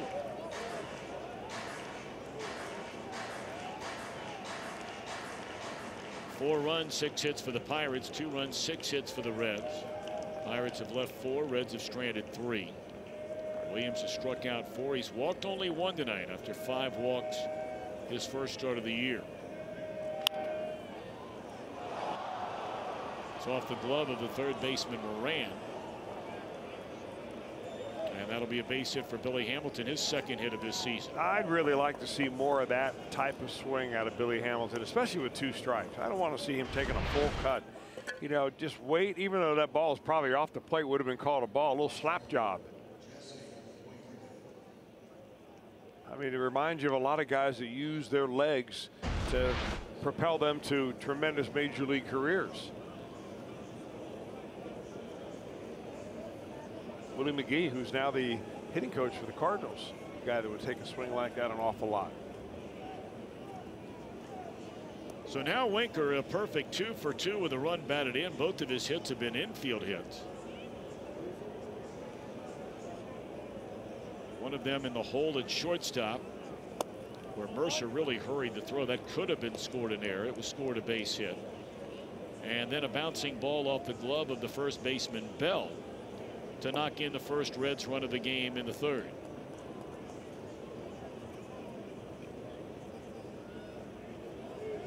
And for Winker, like Votto tonight, each collecting their first run batted in this season. And now Winker another base hit. They're going to hold the pitcher at third. 3 for 3 tonight for Jesse Winker. He had 2 hits all year long coming into this game.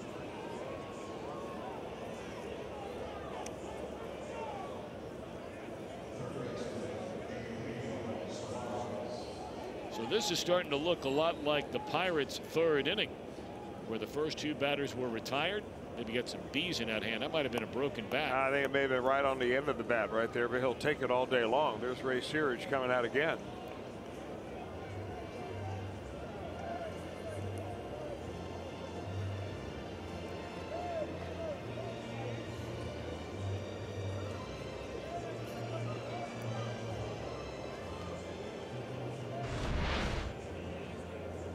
Yeah, really, right both the hits the Reds have picked up here the last 2 batters, Williams, or Hamilton and Winker. Both of the same variety. Going the other way right there. Still shaking out the bee's nest is Jesse Winker.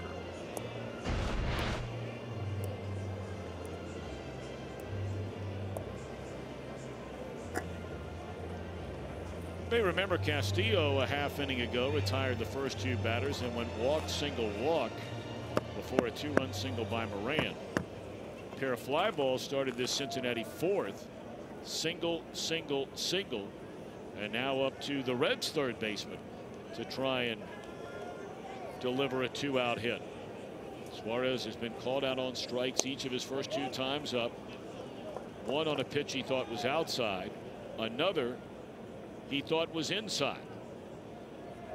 And had words for the home plate umpire Jordan Baker following both strike 3 calls.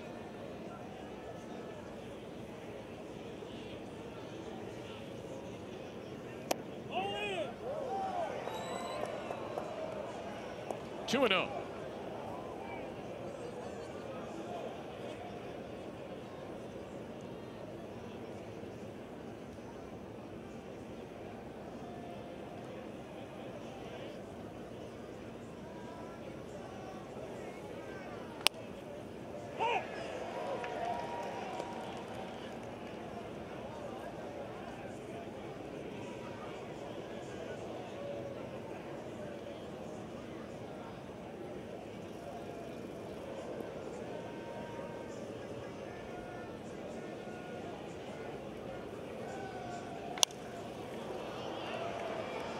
Deep right field, but it will stay in the yard, and the Reds leave them loaded.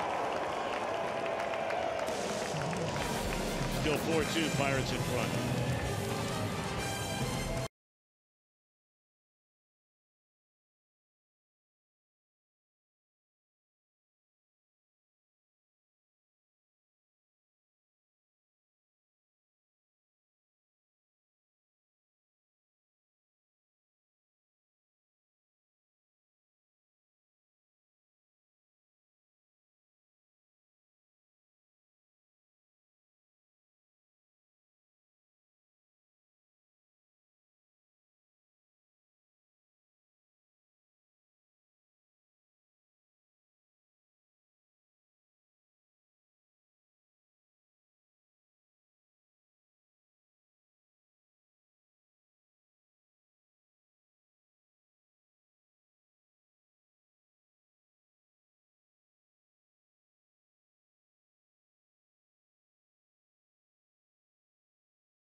and by your local Ford dealer. Ford, go further.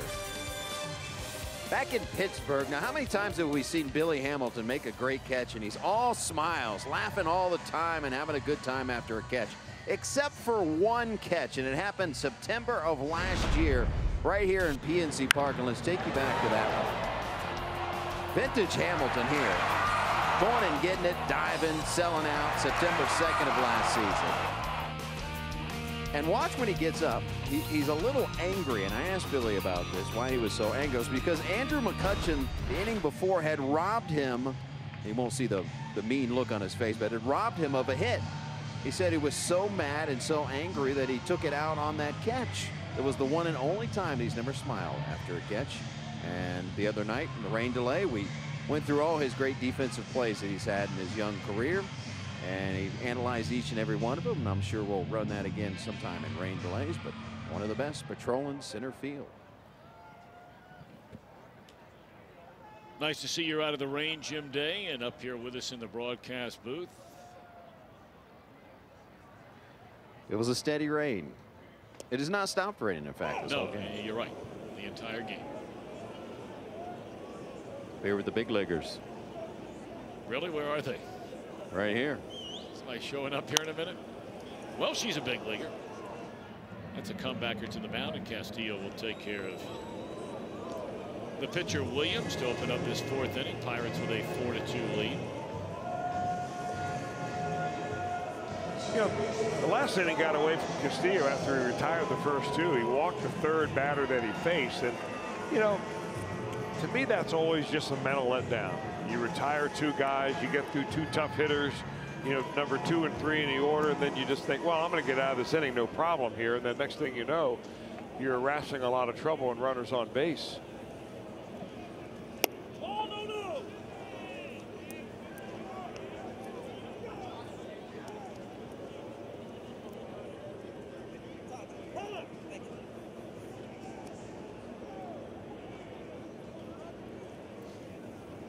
Josh Harrison, the batter, straight up into the air, center field. So let's see if maybe Castillo will learn from the last half inning. Retires the first two here in the Pirates' fourth. And while we have a minute, let's check in what's happening around baseball back at our Cincinnati studios with Brian Giesenslaw.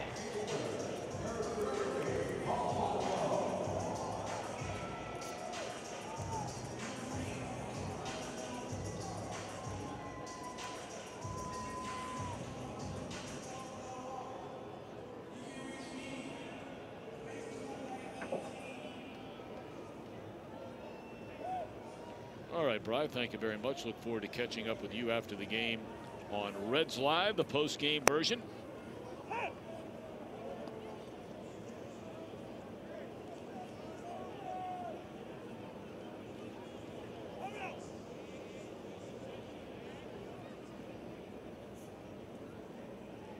Castillo has had his way with Gregory Polanco, and this will be hitless in 3 at-bats tonight. So that was a much-needed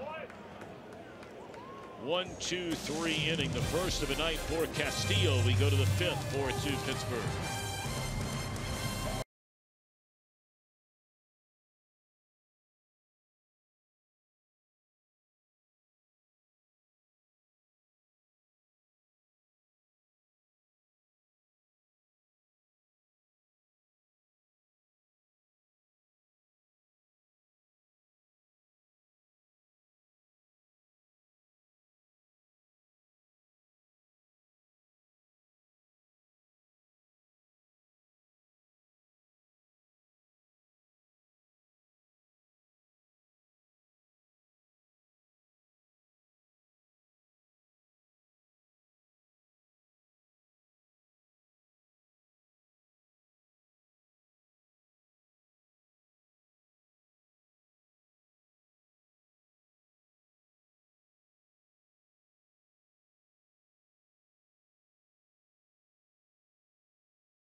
this 4-game set.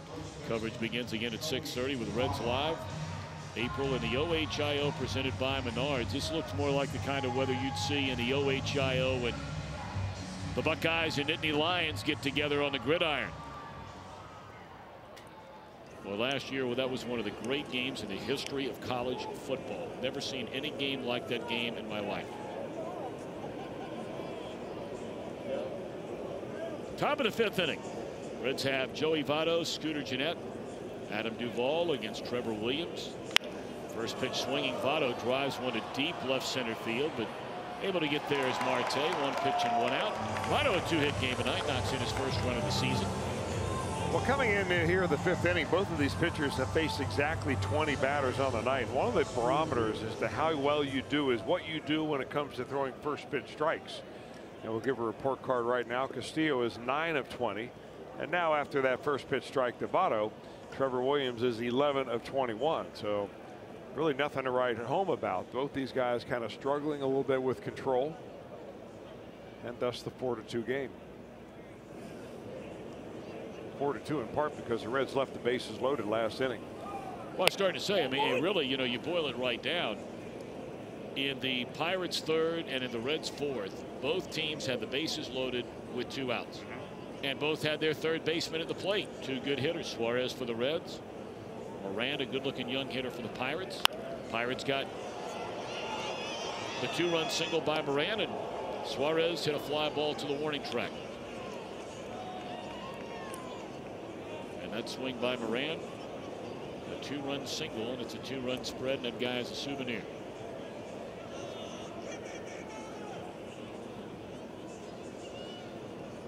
I guess tonight is the final regular season game for their beloved Pittsburgh Penguins. That one looped into left. Dickerson will run it down. Nice play. 2 away in the inning. Scooter over 3 tonight. He has a hit in every game so far this year until tonight. We'll get another crack at it. But the Penguins are playing their final regular season game tonight. Just around the corner, they're leading the Senators. I overheard people talking in the hotel lobby today. I don't follow the game much, but I guess it's a huge game for Pittsburgh because if they win, they're guaranteed the number 2 seed in the playoffs. If they were to lose, they could slip to 3, 4, something like that. So it's a big game for them. And of course, their fan base is just through the roof.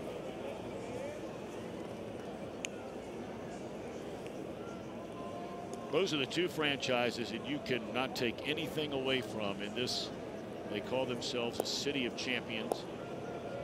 The Penguins year after year after year among the elite and have been forever and a day, and the same would hold true for the NFL team about 3 blocks down the road.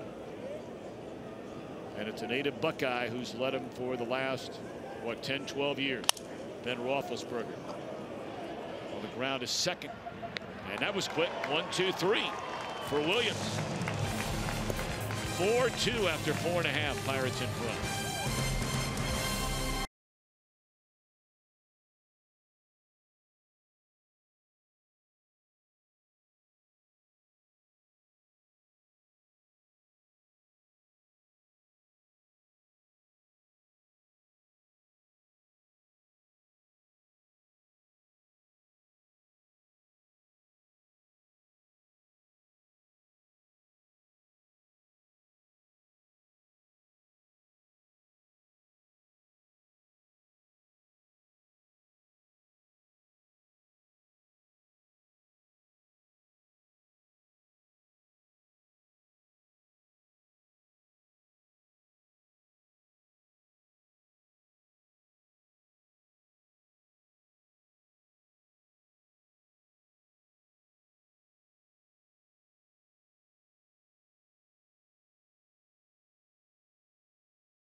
PA, Luis Castillo.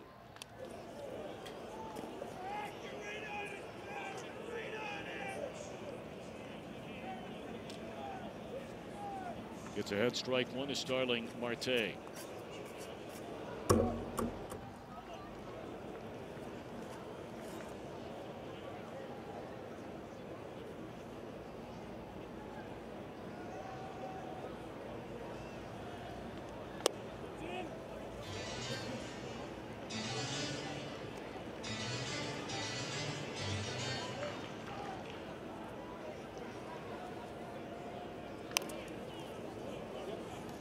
Marte had a single with 2 outs, stole a base in the first inning, and bounced out to the shortstop Peraza in the third.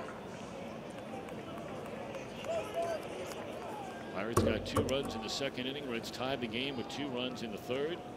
And then the Pirates, with 2 outs and nobody on, loaded the bases and got a 2-out, 2-run single by Colin Moran to break the tie.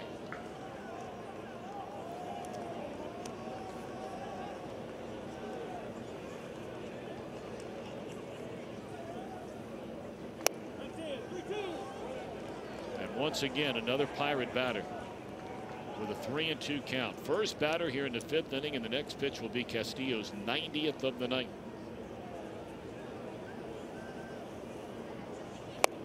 Struck him out with a 93-mile-per-hour fastball. And Chris, that's something you brought up earlier. That was 93, but had a lot of movement and obviously very good command. You know, sometimes when you throw the ball 100 miles an hour, it doesn't move. It doesn't have time to move. And Castillo can throw it that hard. Not that you need to every time out. I think you'd rather take a little location and movement any day. It's a lot easier on your arm, and it's one of the things that you've got to be patient with. 25 years old, Castillo is, really still doesn't know how to pitch. Learning it on the job, but boy, does he have a pretty good head start with the arm he's got. And that 1-2 combination of that changeup. You know, the one thing that can frequently get overlooked, you know, the point you made I thought was such a good one earlier about how oftentimes, whether it's Danny Darwin, we were referencing him earlier as a Double-A pitching coach, working with Castillo last year. You know, when you have basically 4 rookies, I mean, not all of them are defined as rookies based on the number of innings or starts they made last year in this Reds rotation. But right now, you have 4 really young pitchers in this Reds rotation. And so it's imperative that they are still being coached. It's not like all of a sudden they get to the big leagues and they have all the answers. You know, you got some finished product, especially when you're talking about guys 22, 23, 24, 25 years old with less than 10, 12, 15, 18 major league starts. And the coaching doesn't only happen on the one day a week where they throw a bullpen or the day that they warm up to get into a game. It happens every day. And that's one thing that you kind of wish the Reds had, was a little bit more veteran presence in the dugout for these young starting pitchers to, you know, to learn something. Last year they had Bronson Arroyo. The idea there is that Arroyo would talk to a lot of the young pitchers and talk them through games and situations and so on. It'd be nice to have someone who could disseminate a little bit of knowledge, a guy who's been there.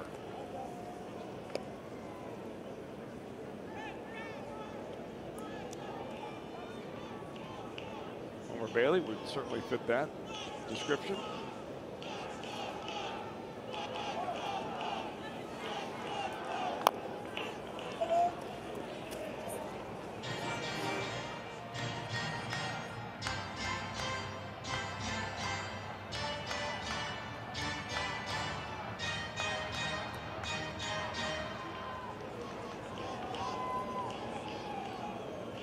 Starting to rain even a little bit harder now here in the 5th.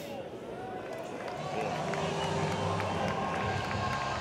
That's 3 walks in the game by Castillo. He has struck out 3 tonight.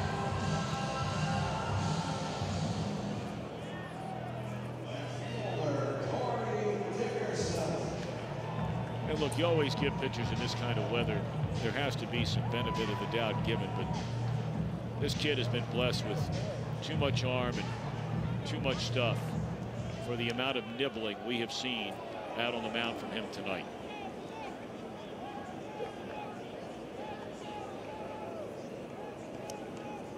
Two pitches away from 100.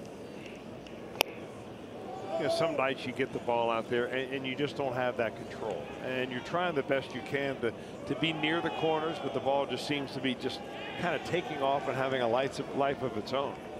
So what you like to see out of Castillo is more strikes. But what I do like about seeing him tonight is that he's battling. And you really tell something about pitchers when they don't have their good stuff, quote unquote. Straight up in the air. Dickerson had a pair of hits before this at bat, and Billy Hamilton, looking up into the rain, makes the catch for the second out. And here's a quick message from Miami Valley Gaming. Get ready to get lucky.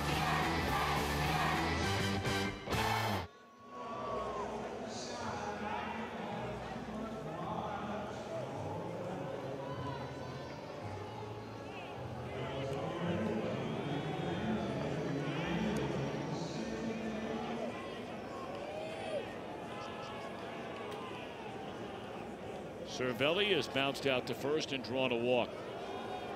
That walk came with a lot of drama if you weren't with us back in the third inning. 3-0 count. Took a pitch. He thought it was ball 4. Bent over to take off his shin guard. Umpire said strike 1. 3-1 pitch. Exact same scenario. Cervelli throwing his hands in the air and having words with Jordan Baker. And then a 3-2 pitch. It was ball 4, and he looked back twice just to make sure it was called a ball. And Cervelli apparently in no hurry to get in that batter's box.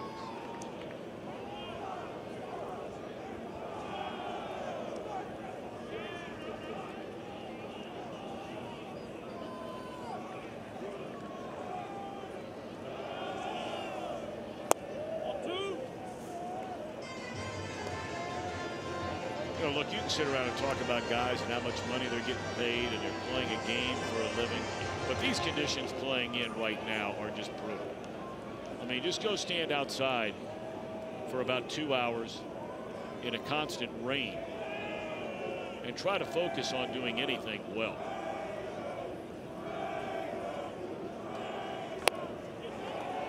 Well, it's a lot nicer playing here at PNC Park than it is playing in Altoona. And I guarantee you they're playing there tonight. You're right. Or maybe up in Jamestown, New York, or Oneonta, New York. So I don't think you're going to see a lot of complaining at this level. And even those guys in the minor leagues that are playing on nights like this, college teams that are playing tonight, you got to love it. It's a one common theme that you hear really every coach who's a lifer will tell you what they say. Probably that's saying more than any other saying they ever say is you gotta love it.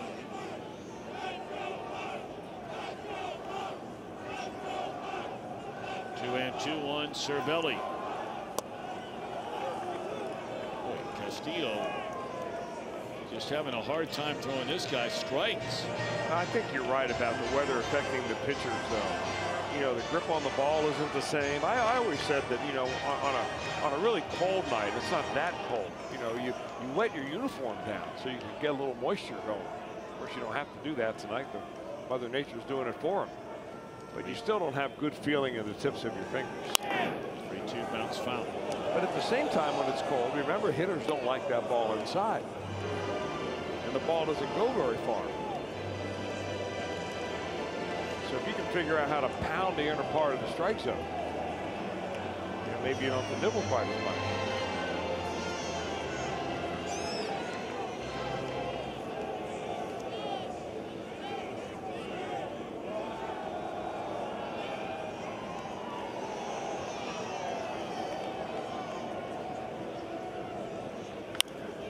Straight up in the air, and this should end the Pirates' 5th.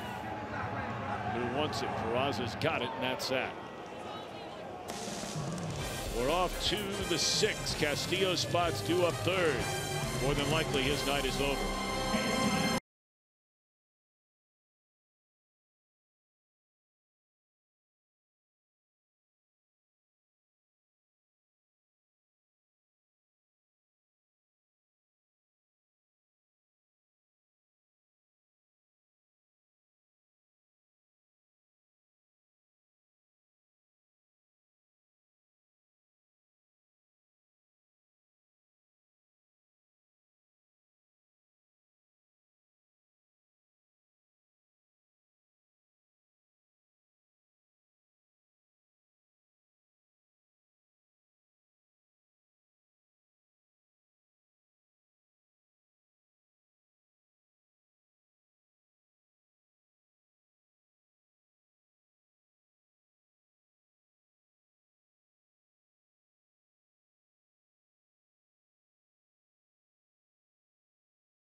Big loss by the Brewers. Corey Knebel last night had to be helped off the field.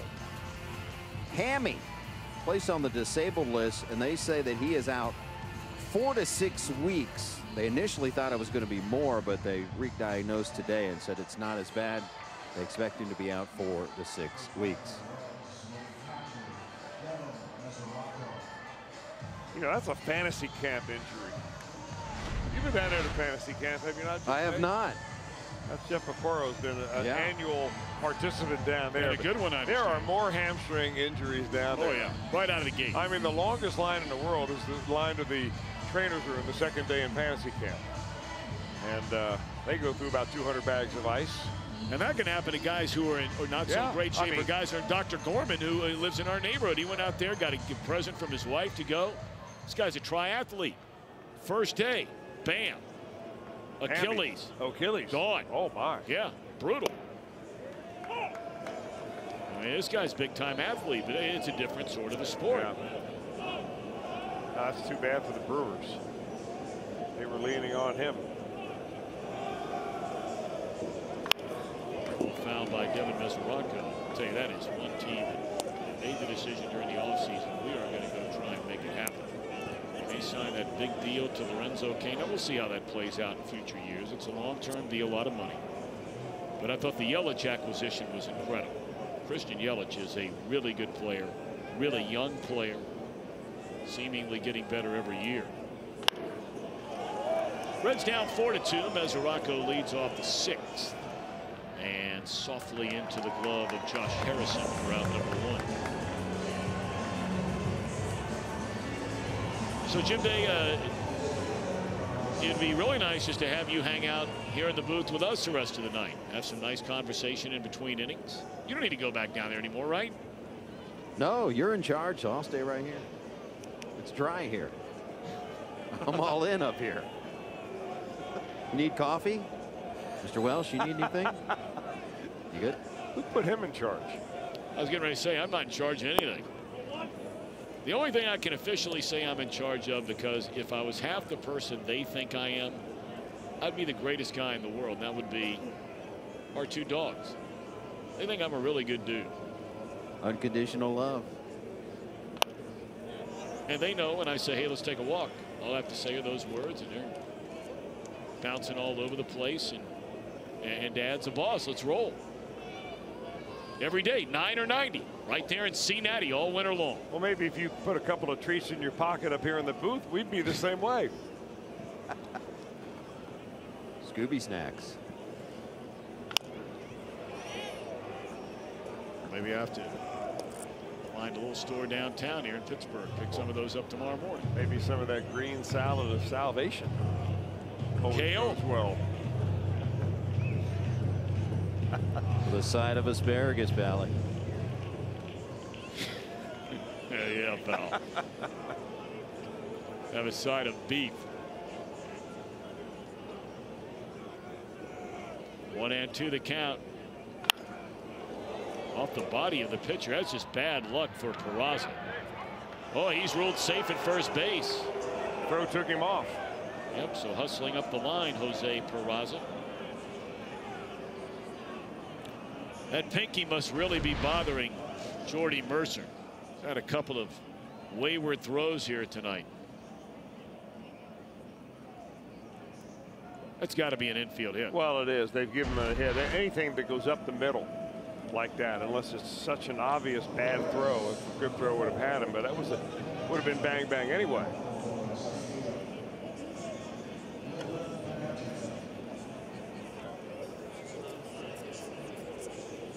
All right, so the night is over for Castillo. He goes 5, allows 6 hits, 4 runs earned, strikes out 3, walks 3, and Cliff Pennington will come to the plate.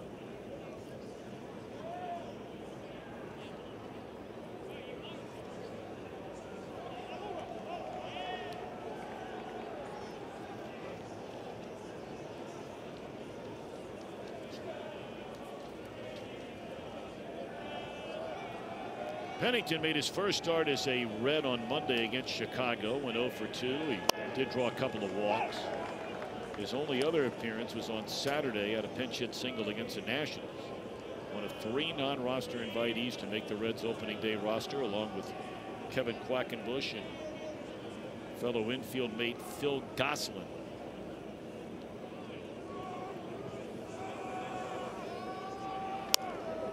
Woo!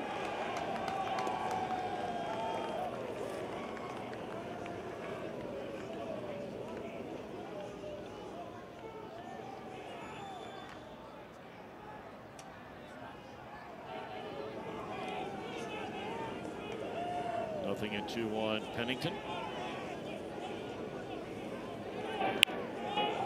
We're going to check in a minute here with Jim Day and get an update on the latest on Scott Schebler. We were sitting in Brian Price's office on Monday, and Schebler was hit in the elbow. You may remember that Sunday game, the last game against the Nationals. Got hit on the elbow. And Brian said, well, we're going to give him a day off. And then he was going to have a day off with John Lester scheduled to pitch a second game, which of course ultimately was rained out. The team had a day off Wednesday. Thursday, Brian Price said, oh, Schebler, fine. Give him 1 more day and he'll be back in the lineup tomorrow, meaning tonight. Clearly, Schebler is not in the lineup tonight.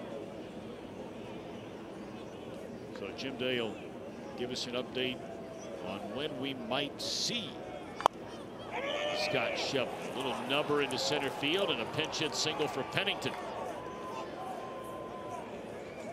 How about it, Jim Day? Well, Brian Price backed off. He was a little less optimistic about Schebler's return today than he was yesterday. Let's take you back to Sunday, and that's a big old ouch right there. He's got a problem with his ulnar nerve, and there's not much you can do with a nerve as far as rehab goes. He says he still feels sensation in his hand. Can't quite grip the bat as much as he wants to, and his last at bat might have been an indication that he might not be available tonight. We'll see as the game goes on, but we're down by 2 in that situation. That would have been a good spot for Schebler right there, although Pennington comes through with the base hit. All righty, so Trevor Williams will be lifted from the game, and this will be our Skyline Chili call to the bullpen. Back in a moment to introduce you to the new Pirate pitcher.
After an infield hit from Peraza and a pinch hit single from Pennington, we saw Edgar Santana here last night. Live arm, really good slider. Santana expects to be in a lot of high leverage situations here for the Pirates.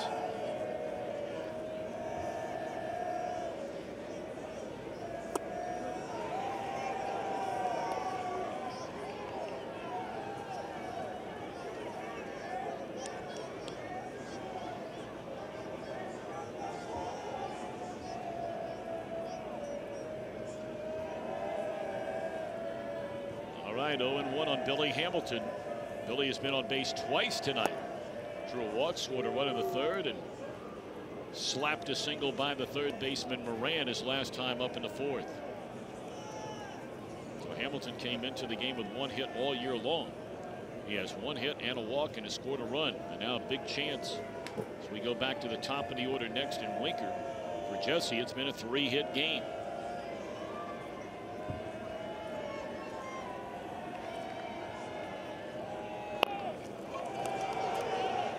Cervelli. Well, that's a nice play. That's a really nice play. I mean, you got wet grass. You know, you got the fastest runner in the league.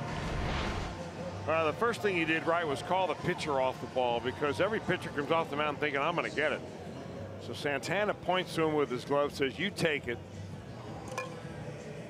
And he comes from his knee right there, you see. Remember last year, all the injuries that Francisco Cervelli had, they shut him down in mid-August and said, that's it. Had a quadricep problem. I think he had something in his other leg that was bothering him. Solid play. That almost looked like icicles that he was taking off of his catcher's mask there, not just raindrops. All righty, so a big chance now for Winker.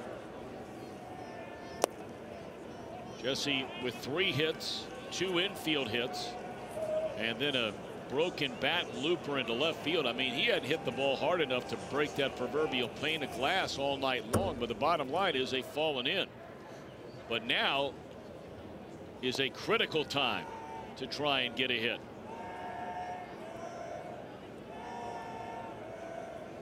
And again, so far, that has been the difference in this game. Pirates had the bases loaded. They got a 2-out hit. The Reds had the bases loaded. They did not. And those 2 runs are the difference in this game in the 6th inning right here and right now.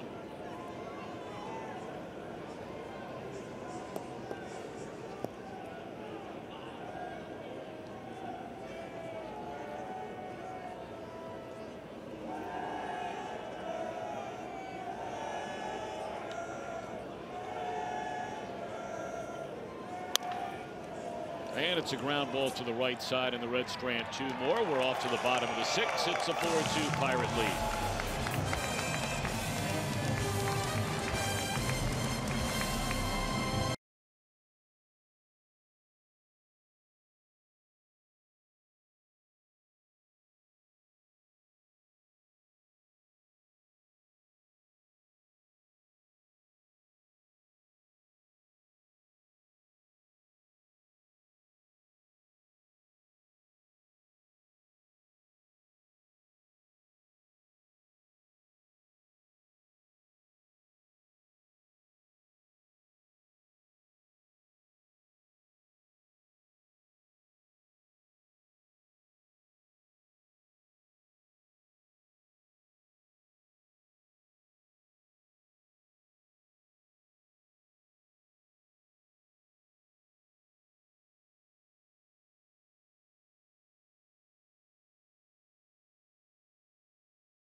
Descriptions of this game may not be disseminated without the express written consent of the Cincinnati Reds.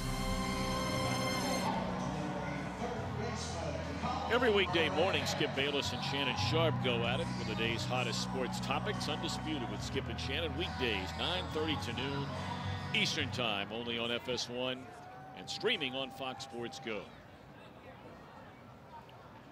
All right, Reds will go to their bullpen. Castillo goes to front 5, allows 4. Reds trail by 2, and for the second time since signing over the weekend after the season was underway is right-hander Giovanni Gallardo. Gallardo had a lot of success as a starting pitcher for many seasons inside this National League Central Division, and we showed you his numbers. Jim Day talked about him yesterday. He's been among the very best pitchers ever based on a minimum number of starts pitching in this ballpark. And the first batter shoots it the other way, and that's a base hit for Colin Moran.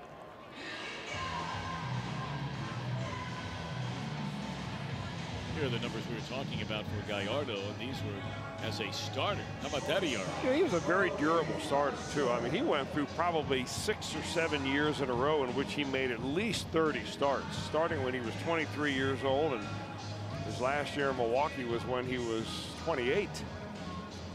Started 23 games for the Rangers in 2015, then pitched in Baltimore, and last year in Seattle. You know, one of the reasons why I would guess why he was so good in this ballpark, other than the fact that he was a good pitcher anyway. I mean, his earned run average was always in the mid-3s. Always had fewer hits and innings pitched. But he's a fly ball pitcher, and this is pretty much a pitcher's ballpark.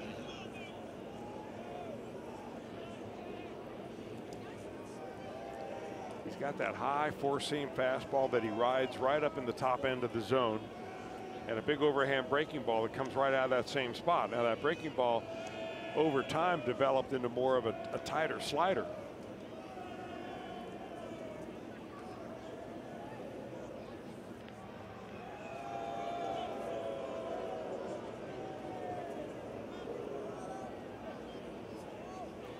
Three-hit night tonight for young Colin Moran, and he's knocked in 3 runs. Scored a run, 2 singles, and a double. And he has the biggest hit in this game so far. Broke a 2-2 tie with the bases loaded and 2 outs with a 2-run single to center field in the Pirate third. We are only in the 6th inning of this game. A lot of baseball left.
Pulled foul. We've seen Gallardo throw over a couple of times.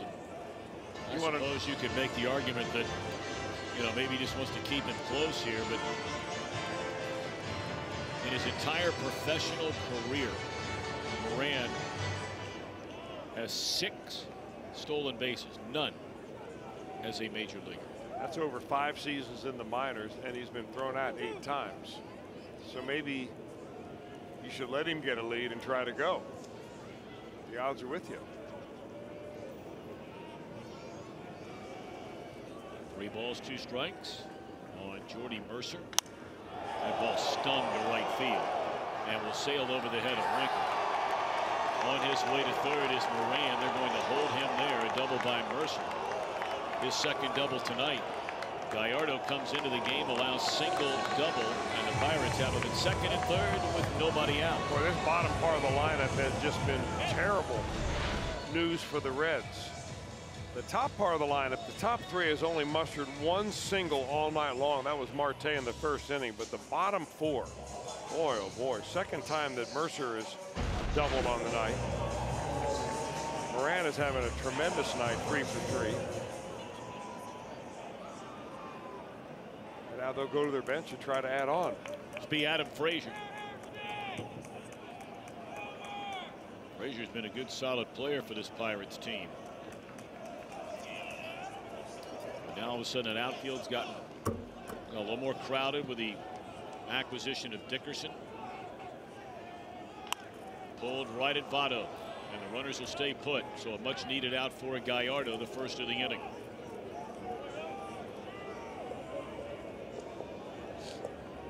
Frazier can play just about everywhere. Play the infield, play the outfield. They're just looking for regular time again. Roll back to the top of the order. Pride of Princeton High School in Cincinnati, the Princeton Vikings. And of course, played collegiately at the University of Cincinnati, a Bearcat Josh Harrison. 0 for 3 tonight. Although he has hit the ball sharply twice to Hamilton in center field.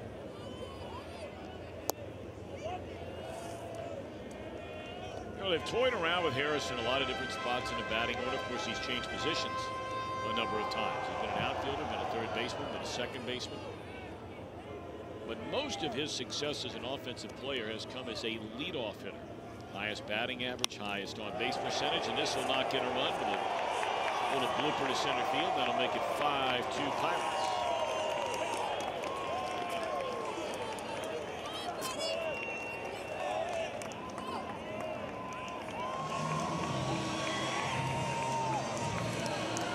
I mean, look, you can talk about all kinds of numbers. We brought this up last night. You can break down every number you want to break down. But the bottom line is, at the end of the day, did you get the hit when you had a chance to drive in runs, or did you not get the hit when you had a chance to drive in runs? And the difference in this game tonight, so far, 2 at-bats for the Pirates. Reds have had 2 huge at-bats. He's not picking on anybody, but Suarez had the bases loaded, flied out to the warning track. Winker came up there a minute ago with 2 on, 2 outs. Hit the ball hard, but right at the second baseman. For the Pirates, they get the bases loaded in a tie game. Moran gets a 2-run single, and now they get runners at second and third, and Harrison drives in a run with a bleeder to center.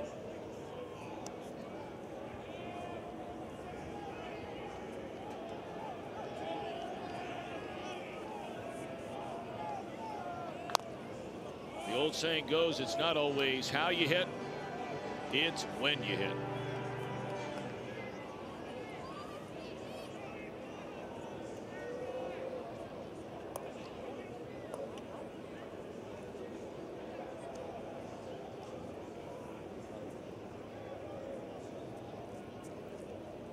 Been a very quiet night for Polanco.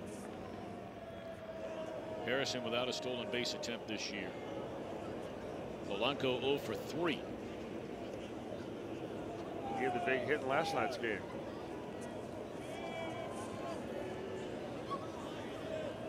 They drove in 3 here last night and snapped that 1-1 tie. Tied the game, in fact, with a sac fly. And then the next inning, he broke the tie with a 2-run home run. The Pirates never looked back.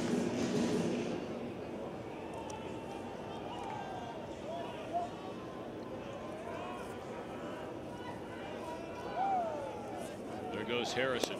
No chance for Mesoraco. I mean, no chance. That was just risky throwing the ball to second base. Harrison looked like he was shot out of a cannon. Well, you can see how deliberate Gallardo is. And they were just waiting for the right time to do that. So now they've got 2 more in scoring position and a 3-1 count. Will the Reds walk Polanco here and load him up for the right-handed batting Marte? Apparently not. They're going to pitch to him 3-1. We'll see if he gets anything to hit.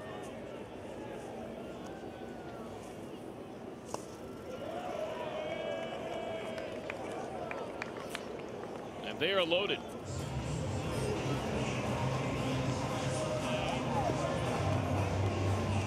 Five batters have come to the plate against Gallardo here in this 6th inning. 4 of them have reached. 3 hits and a walk. And here's Starling Marte. Single, stolen base in the first, has since grounded to short and struck out.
Deep right center field, and this will clear the bases.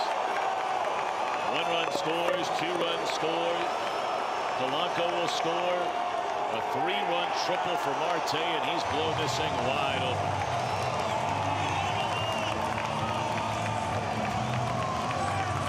You just had a feeling that bat was not going to end pretty for Gallardo. He throws the first 2 pitches in the dirt. He's got the bases loaded, nowhere to put Marte. Has to come right in there with something, and Marte's ready.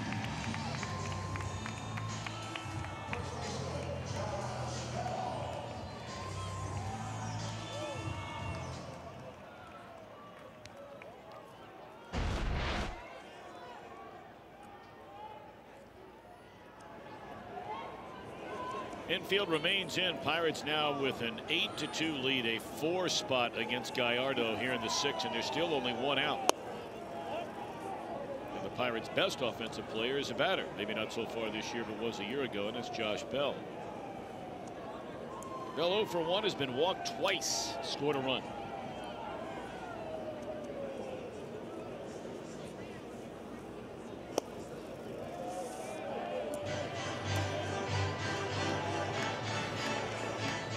Have action in their bullpen. This has been a painful night so far for Giovanni Gallardo.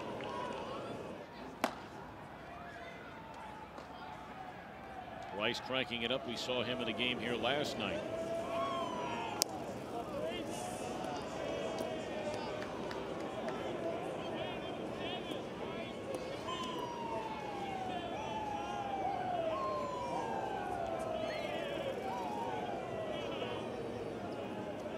To Bell, look out here. He takes borderline pitch.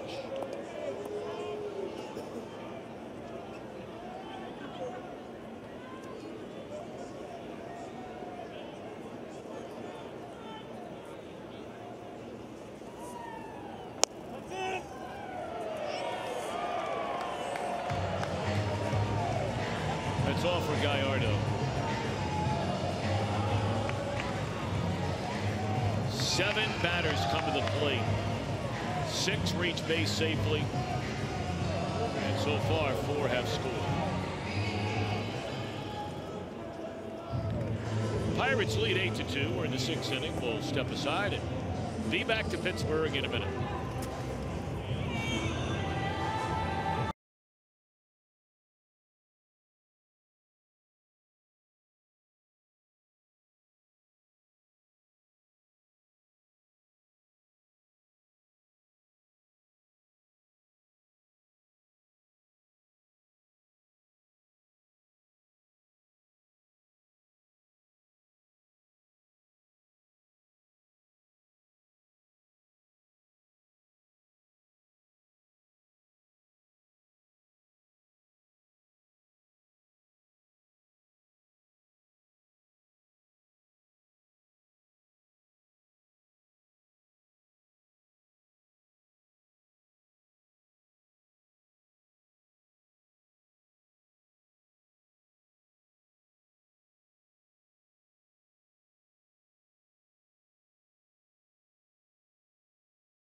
second straight night. Reds will hand the ball to young right-hander Austin Price. He came in a game, walked the first batter he faced last night. Tucker Barnhart came out and gave him an earful. He retired the next 3. Now he's got plenty of arm. It's all about location for Bryce.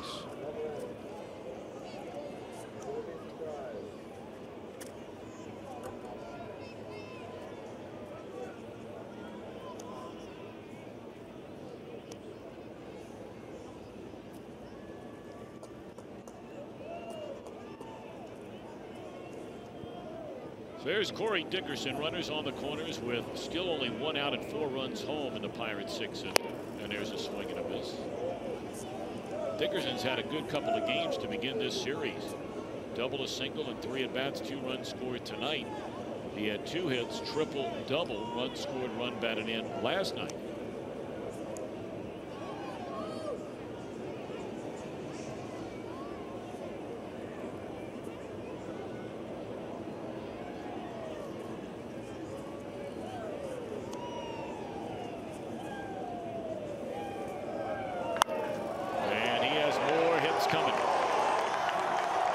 Into right field. Bobbled out there by Winker. Bell's going to score all the way from first. Throw goes to third, and Dickerson is out. Looked like he slid past the bag, and Suarez stayed with the tag, but it's a 2-run double for Dickerson to make it a 10-2 game.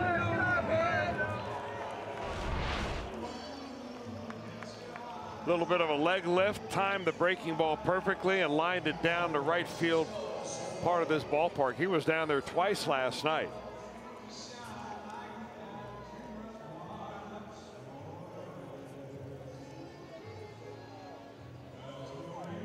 That's a good idea by Suarez just to keep the tag on him. Yeah, so he had the pop slide but went right by the bag. And Suarez staying with it. Good breaking ball in there to Cervelli, strike 1.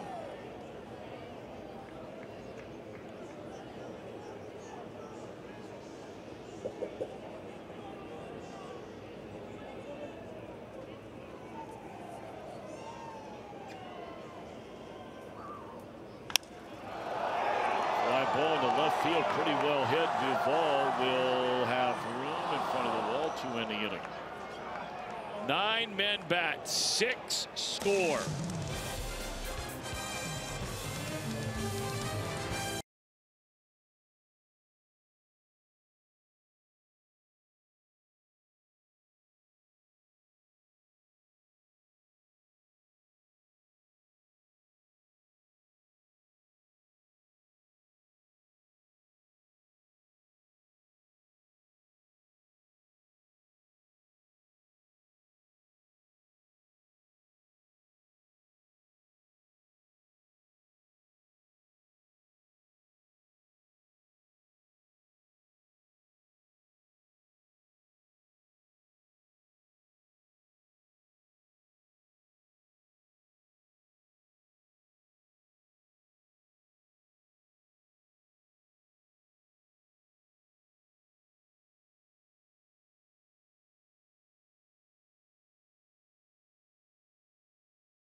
Then tied the game, an infield hit by Winker, and then a big base hit in a big situation for Joey Votto, his first run batted in this year.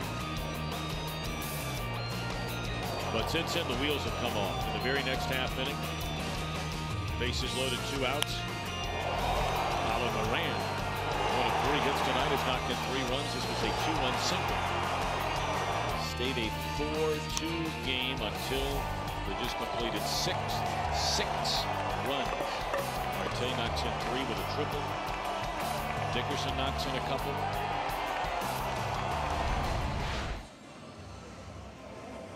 So the Reds trail 10-2 as they bat here in the 7th inning against Josh Smoker, left-hander who comes on from the Pirate bullpen. And we last saw Josh Smoker last year when he was pitching for the New York Mets. They designated him for assignment back in January, and that's when the Pirates came in and signed him. Right now he's the beneficiary of the Pirates having a 13-man pitching staff. So 1 extra guy on the bullpen, so he's having a chance right now to establish himself as a needed left-hander in that pen. Santana gets a job done in relief of Williams, retires a couple of batters without any damage.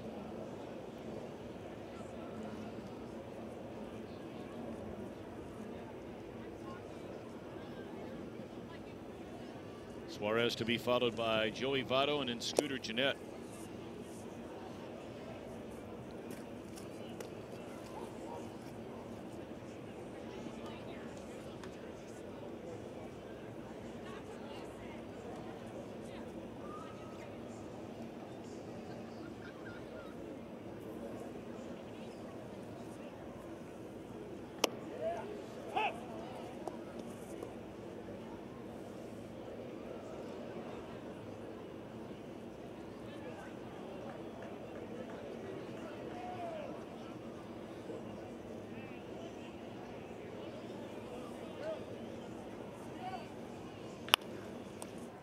Base hit left field by Suarez.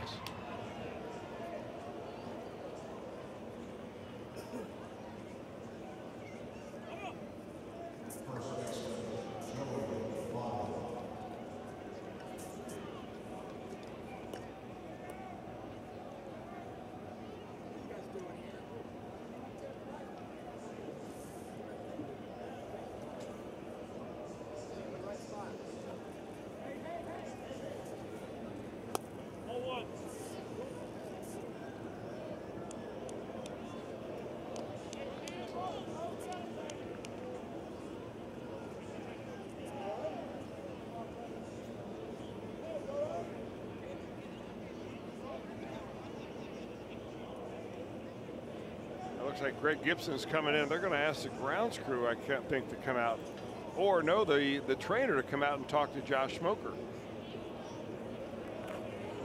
I'll make it the grounds crew. The trainer came out too, maybe because he misstepped. Gibson was the closest he saw. We'll take a look at the last pitch right here. It's usually the landing foot that slides a little bit. It did. I mean, when you land with your right foot, left-handed pitcher, and you slide even an inch or two, it throws you completely off. I'll throw some diamond dust down.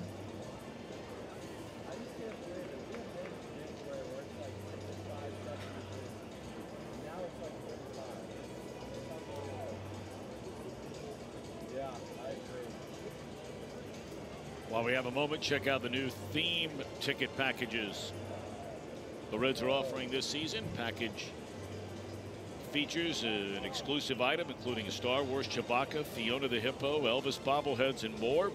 You guarantee these limited edition collectibles by buying a theme ticket package. Visit Reds.com/themes. They'll give Smoker a pitch or two to check out the mound, and he says, let's go. Leadoff single by Suarez. Joey Votto, 2 hits and 3 at-bats, knocked in his first run of the year. Back in the Reds' 2-run third. Their only scoring inning so far tonight. They've had some chances. I mean, you know, you look at the 1-2-3 second and the 1-2-3 fifth. So in the other 4 innings of this game, the Reds have left 8 runners on base.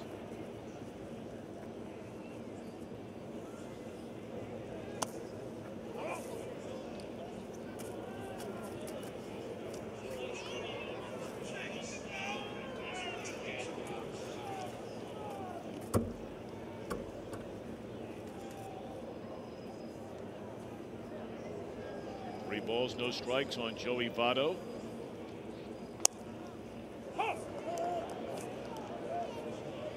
That's a gimme there to Smoker. 3 balls and 1 strike to Joey.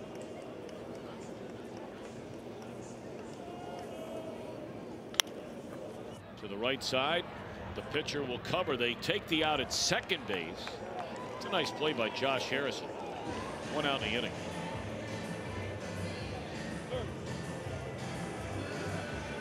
Kind of instinctive, really, for infielders, always looking for the chance to get that lead runner when possible. Suarez had a hold up because the ground ball was right in his way. Didn't want to run into the batted ball. So that's what gave them an extra chance to get him at second base and keep Votto at first.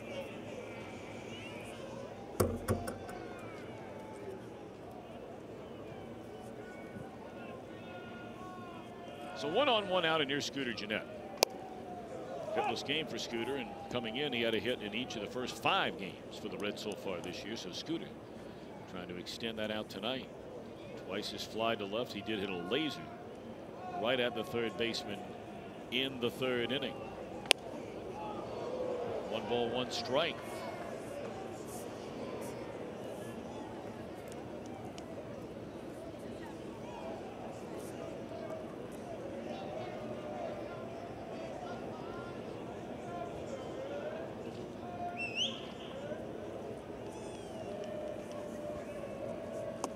Smoker, a Southern man, went to Calhoun High School down in Calhoun, Georgia. Pitched his team to a high school state championship. Committed to Clemson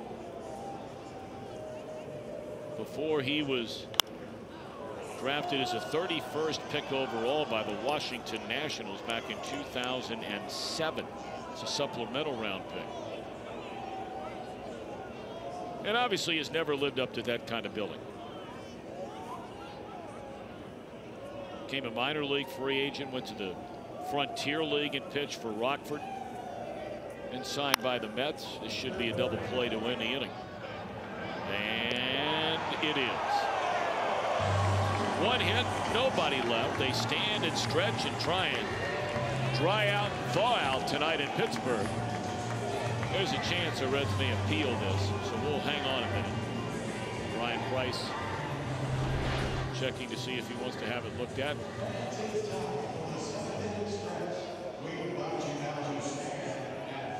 And I think he'd like to have this play reviewed.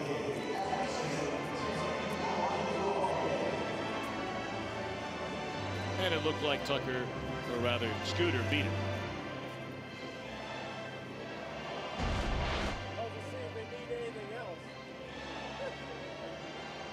So they have the replay headsets on the first base side dugout here at PNC Park. At our ballpark, we have them over on the third base side.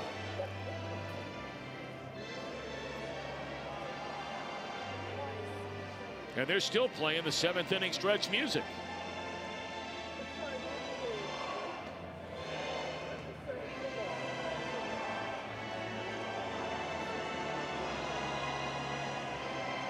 Well, they just might play it again. I would bet on it. If the Reds win this protest and win this review, take another look at it from maybe the best angle we can muster. Ooh, hey, it's tighter than it originally looked. Yeah. Because it didn't look like Scooter's toe hit the bag. It looked like his heel hit the bag. And that could be the difference between safe and out here. You know, the He's out. Pirates were the beneficiaries of an extraordinary long review when they played a game in Detroit. They are not going to overturn the call. So the call stands. Yeah.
1993 was opening day, and Ron Blumberg of the New York Yankees became the first designated hitter in Major League history.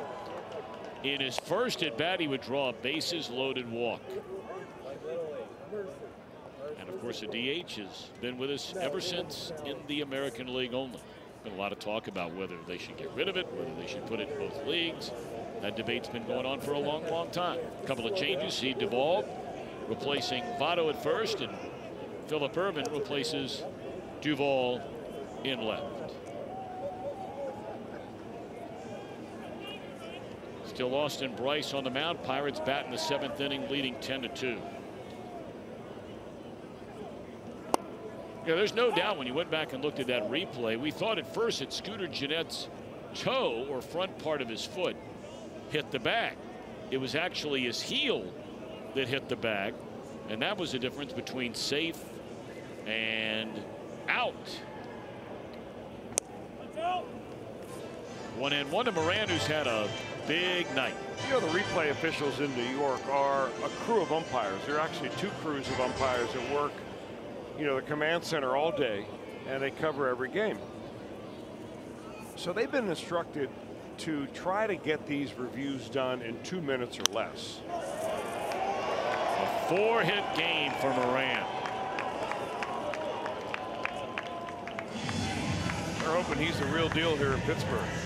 But sometimes the reviews are so close that it takes a little bit more time, and the Pirates were the beneficiaries of such a review when they played in Detroit.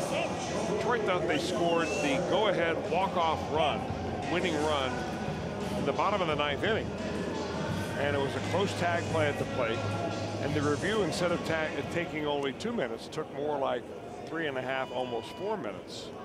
And they came back and they reversed the call. Of course, Ron Gardenhire blew a gasket saying the review took too long. And that wasn't the case. It was the fact that they thought it was close enough that they wanted to get every angle because it was such an important call in that ball game. And as it turned out, the Pirates ended up going 13 innings and beating the Detroit Tigers in that game. So saved by the long review.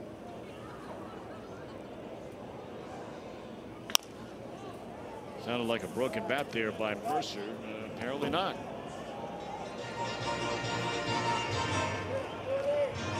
Colin Moran did not start the game last night.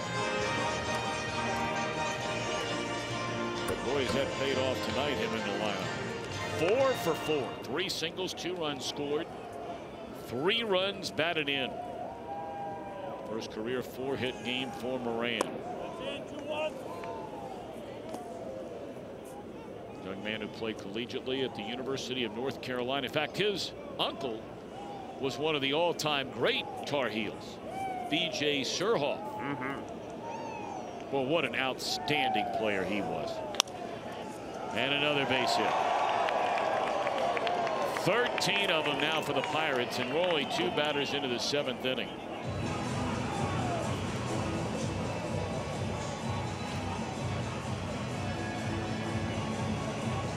Surhoff was a guy, for those of you that don't remember, I mean, he was one of the top picks in the country coming out of high school. Might have been the #1 pick in the country coming out of the high school, out of college. And he was a catcher and could really hit, and had a number of injuries. If I remember correctly, Milwaukee originally drafted him #1. You're exactly right. Right. 1985 out of the University of North Carolina. Yeah. And then, you know, in his first number of years, he started to have a lot of nagging catcher kind of injuries. And so finally the decision was made, hey, look, this guy is way too good of an offensive player. And Chris, you and I have talked about this forever. I've thought it forever. When you get athletes like B.J. Surhoff, you don't let them catch. You get them out from behind the plate, where you can have them in your lineup for 7, 8, 10 years and let them swing the bat. And that's exactly what happened. And man, did he swing the bat. Well, he did. A .282 lifetime hitter. 188 home runs in 19 years in the major leagues. Over 2,300 hits. Knocked in over 1,100 runs. 440 doubles in the career of B.J. Surhoff. That's getting it done. Spent a lot of great seasons in Milwaukee, then Baltimore, where they went to the playoffs a couple of times.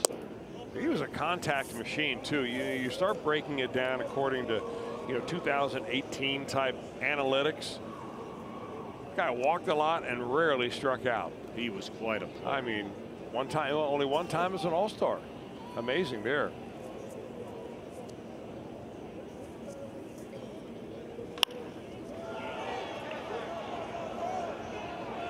Fly ball to right, and the ball is dropped. And they get it out anyway. They get it out anyway. But a runner gets to third base.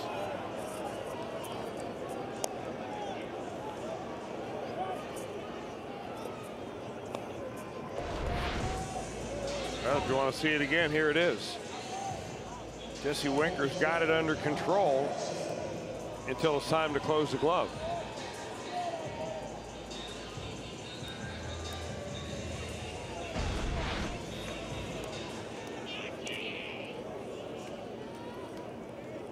So one away in the inning, runners at first and third, and here's Josh Harrison.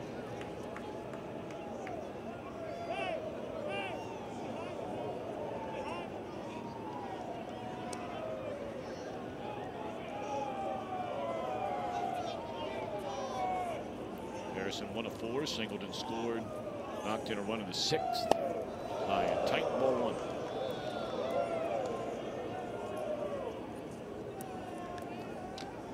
You know, this game started on a downer, really, for the Reds, going back to the very first inning. And yeah, it's not to point anybody out or single anybody out.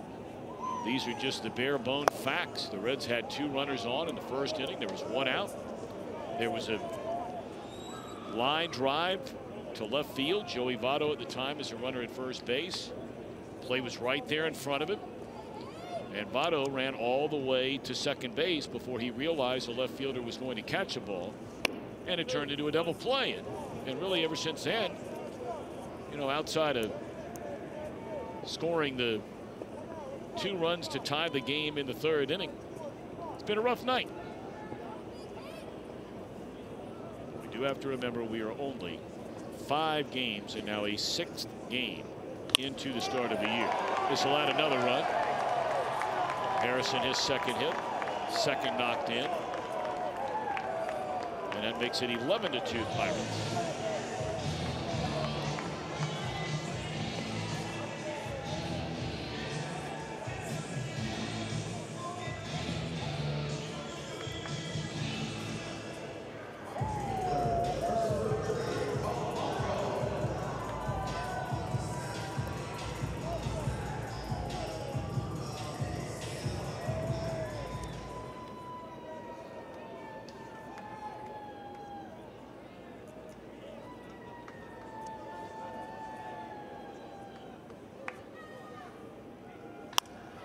And this ball is smoked by Polanco into left center field. It will go to the wall and drive in 2 more.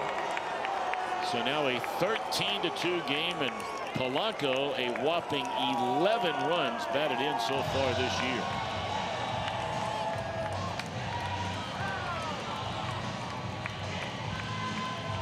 I mean, it's hard to believe it was only not even 2 full innings ago. This was a 4-2 game. And it's been like batting practice ever since. Boy, they have really laid out some hard hit balls.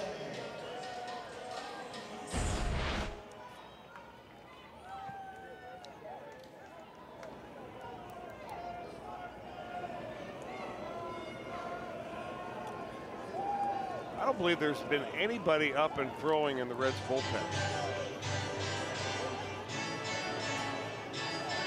So is this a message by Brian Price to say, hey, this is your inning right here, Austin. You got to find a way to get out of it for us right now. Wandy Peralta is going to warm up. I would imagine on a night like this, you may want to take a few extra pitches.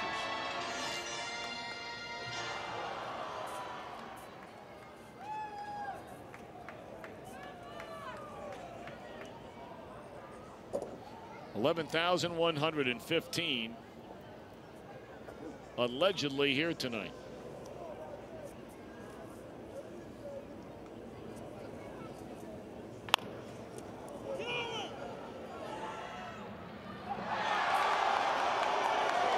will bring in another run to make it 14-2.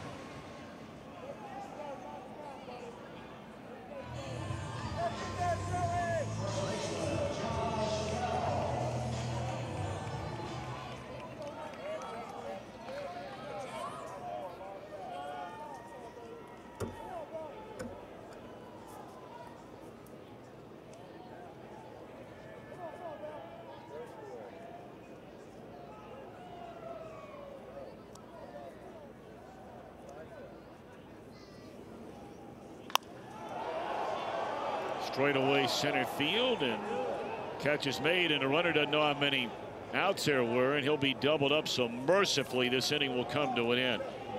Pirates have scored 10 runs in the last 2 innings.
Sports Ohio Studios.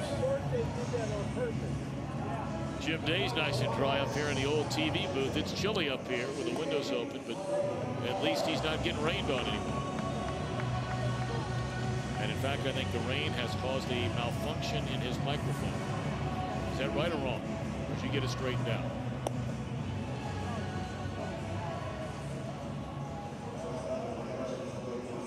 Well, the new pitcher for the Pittsburgh Pirates is Clay Holmes.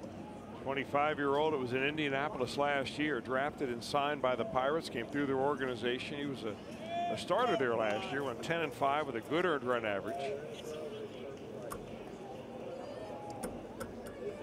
Getting his first taste of Major League Baseball here this year. Like this is his Major League debut. Yes, it is. Young man from Slocum, Alabama.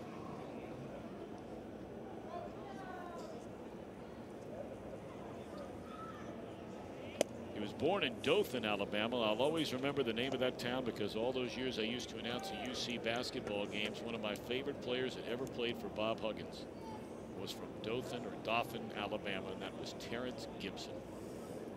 Gosh, that guy played hard. He was a gamer. But he took a beating from Hugs in practice like no other player I've ever seen for 4 years. And he just kept going. Terrence Gibson, still working in town, doing well.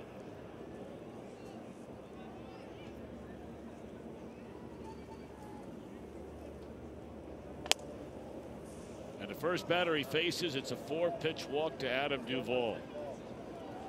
I'm sure the butterflies are flowing. It's cold. It's raining.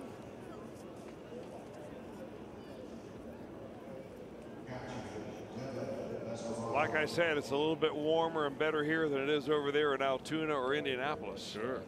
And he's been in both of those stops each of the last 2 years.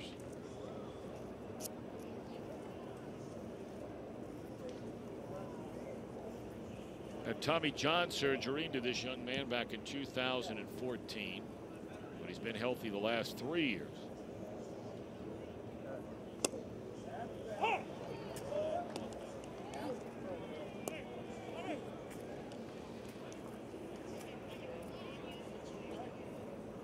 He just turned 25, a little more than a week ago.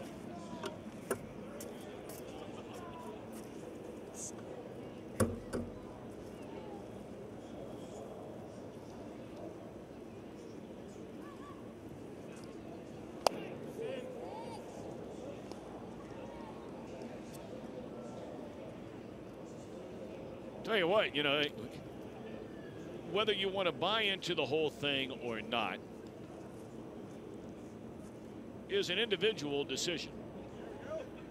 But when Clint Hurdle came out in spring training this year after the Pirates have had back-to-back losing seasons, they traded away one of the best players in the history of the franchise, and Andrew McCutchen. They traded away their #1 starter, although a lot of hype to Garrett Cole. He's never really lived up to the billing. He's been good at times, hurt a lot. Should be a double play.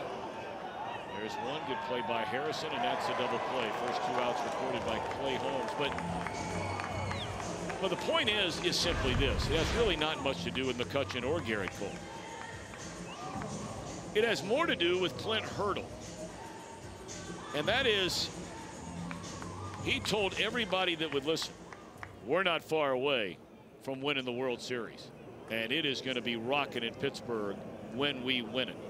Now, can you imagine hanging out in Bradenton, Florida, a team most people feel like coming into the season is probably going to be an 88 to say 94 loss team on the year, and this guy's talking about early in the morning in Bradenton, 8 o'clock in the morning, winning the World Series? Well, it's only the first week of the season, and his team is 4 outs away from joining the Arizona Diamondbacks as the best record in the National League through the first 7 games, 6 of them winning games. No one's suggesting they're going to win the World Series.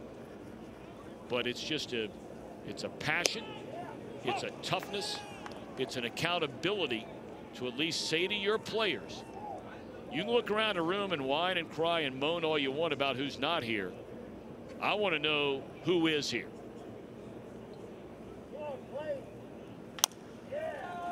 There's a broken bat roller that'll turn into another infield hit for Peraza. Well, he's making a living with those the last 2 nights. But hey, when you start the first 5 games, 4 games of the year and don't have a hit, you're glad to have him. Better believe it. Well, I think what you're talking about with Clint Hurdle is the word you left out is attitude. No doubt. And he's the guy that he really believes it. And if he doesn't believe it, he's so believable in the way that he says it that people around him are buying into it.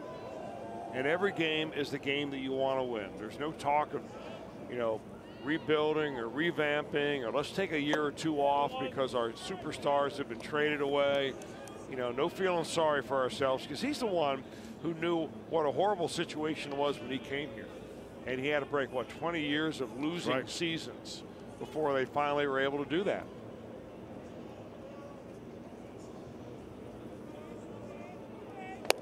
So if you're a player on that ball club and in that clubhouse, you're thinking, well, if this guy broke the string of all those losing seasons in a row and he believes that we can do it, why can't we believe it too? What's wrong with that? There's not a thing in the world wrong with that. I remember when I was working out in the National League West, and Hurdle was managing Colorado, and there'd be a lot of people, you know, snippets behind his back, this and that, about his attitude, and is it false hustle and all this kind of thing. I never had the feeling that was the case with Hurdle. This guy took the Colorado Rockies to the World Series. I don't know if that's ever going to happen again in our lifetime. It is so hard to win games there. So hard. But not as hard as it was when Hurdle was there, because there was no humidor there when he was there.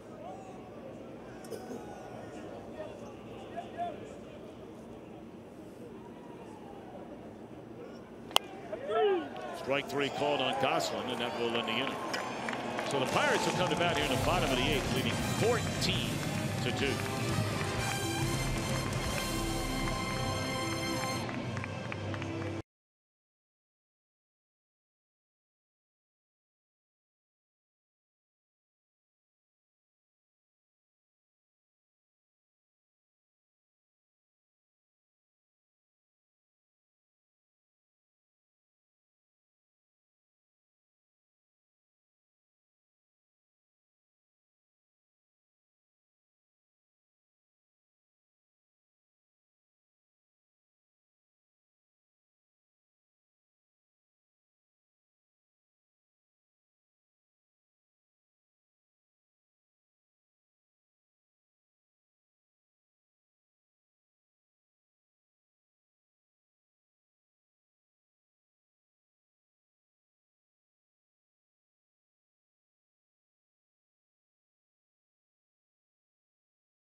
Be one of the first 20,000 fans through the gates. You receive a Tucker Barnhart Gold Glove bobblehead thanks to Coca-Cola.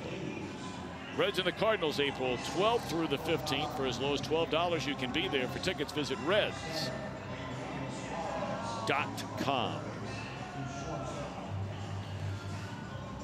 Number of changes. How about this? Eugenio Suarez back to his original position, moving him over to play a little shortstop. I bet he's enjoying that. Phil Gosselin stays in the game to play third base, and on the pitch, a one-time Pirate. The guy's throwing the ball really well. I mean, the Reds haven't been able to use him in a situation that they have planned for him, and that is setting up Raisel Iglesias from the right side. And that's a big, tall right-hander, Jared Hughes. You know who's having a good time with Jared Hughes is Jim Day. Yeah. It's kind of his guy. Well, I mean, outside of Joe. Well, Jim was down here as early as any of the players in spring training. And, you know, he was down here to do a lot of interviews and to prepare for the season, put a lot of stuff in the can, you know, do some specials, like he took Tucker Barnhart over to a restaurant, had him cook with Chef Bo. And it was Jared Hughes that sought him out and said, hey, I'll do anything you want. Well, when you need me, you tell me and I'll be there. And he was the same way with me when we went to shoot some tech talks. And really great outgoing guy with a nice sinking fastball. Very self-deprecating guy, so he's funny to be around. Got a lot of personality. There's no doubt about that. Now, you know, we talk about Jim Day and cultivating those relationships in the way he did for so many years with Brandon Phillips. And, of course, you know, right now, I mean, he's had that going on for a long time with Joey Votto. But even when the new guys come in, Jim Day is right there, joined at the hip with so many of these Redlegs, and now Jared Hughes.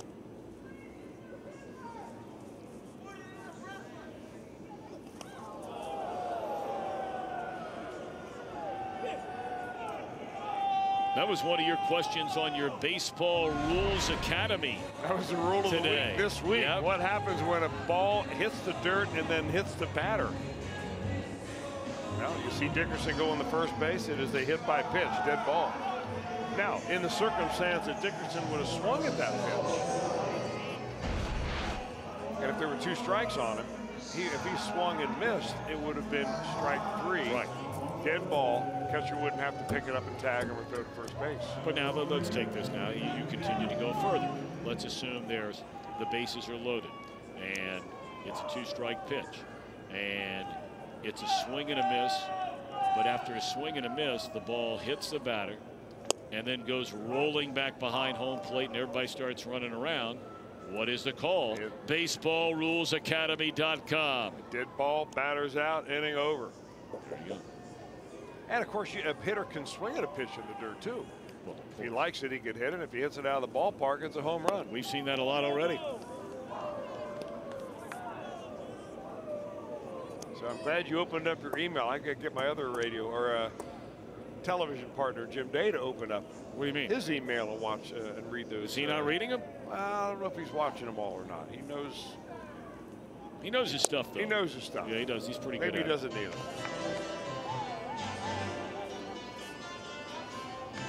He's pretty good.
Hughes has hit a batter and walked a batter. Ice Cube bringing the Big 3 basketball back. Friday nights live on Fox and FS1. A new season with new superstars. Friday starting in the month of June.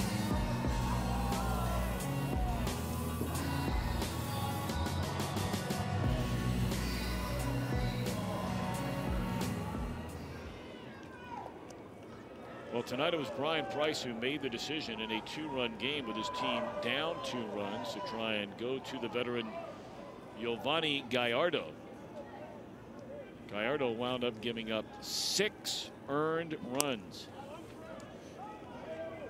in just a third of an inning. Bryce behind him gives up 4 earned runs. And a 4-2 game when the Pirates came to bat in the bottom of the 6th inning has turned into a 14-2 game. Duvall, nice play there, good throw. And a pitcher covers, and the call is safe at first. So they finally find a way to get Colin Moran out, or at least get a fielder's choice with him at the plate.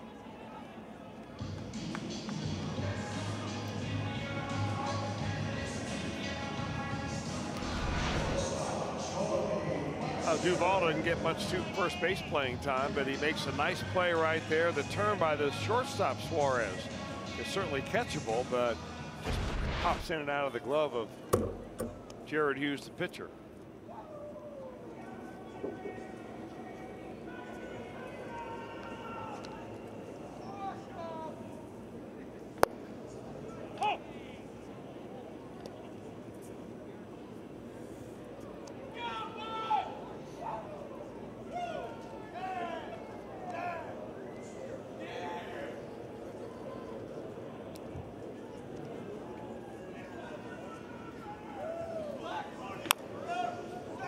tell you, you watch Jared Hughes' sinking fastball, and you can visibly see it go down. Now, he's not a high velocity pitcher by any means, 90, 92, which is plenty enough, but I mean, when you got movement like that, ball looks like it's going to be thigh high when he cuts it loose, and it ends up down below the knees.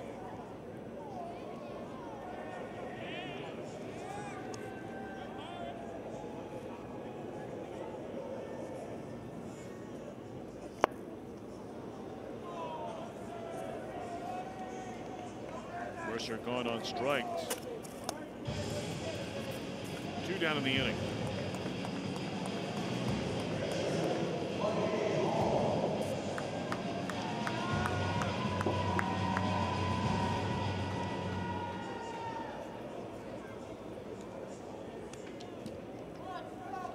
So Holmes makes his major league debut tonight and even gets a chance to swing the bat. Boy, that's like hitting the lottery. You come into a game with a 12-run lead, and now you get to bat.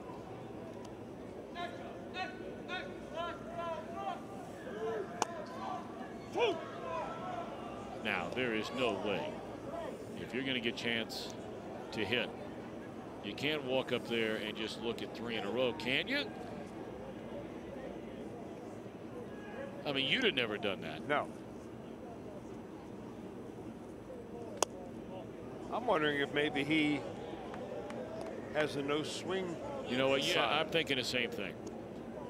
After watching especially that last pitch.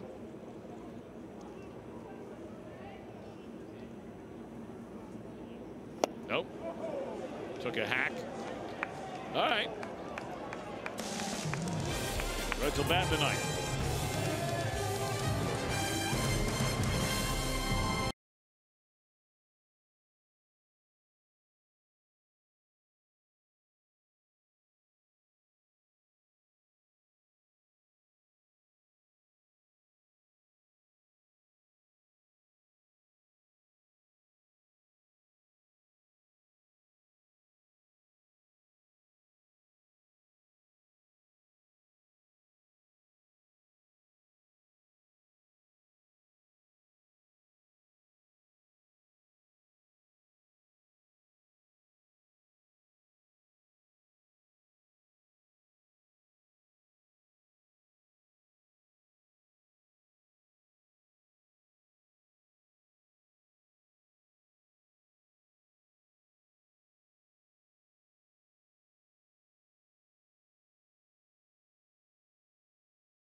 We call it Reds Live, presented by Ray St. Clair Roofing. Big Sal Romano threw the ball very well in a loss to the Nationals on Easter Sunday. Only 3 earned runs in 6 innings. But the Reds just could not do much at all against Gio Gonzalez.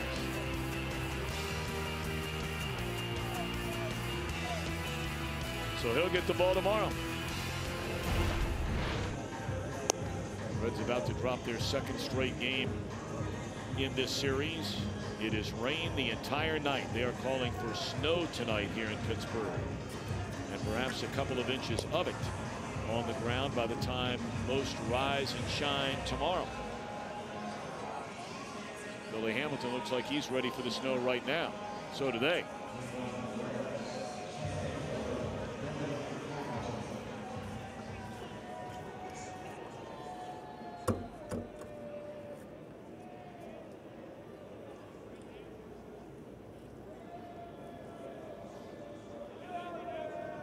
Billy's drawn a walk, scored a run, has a hit, and was thrown out on a roller out in front of the plate on a really nice play.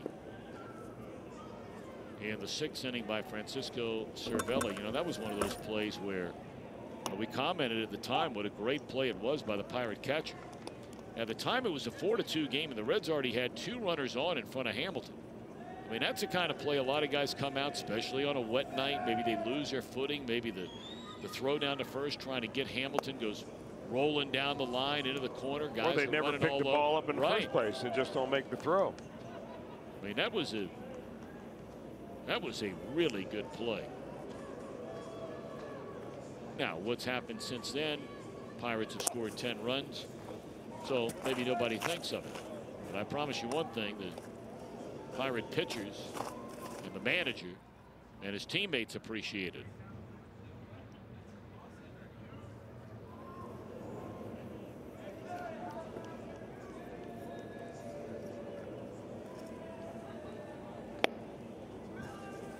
Second inning in a row that Holmes has walked the first batter in the inning. Cubs had a 2-0 lead over the Brewers, and now all of a sudden Milwaukee has rallied. That game in the 6th inning, Brewers off to a 4-2 start, and they have a 4-2 lead over Chicago. Cleveland got a win. I believe that was the Indians' home opener today, if I'm not mistaken. And that was a 3-2 victory over the Kansas City Royals.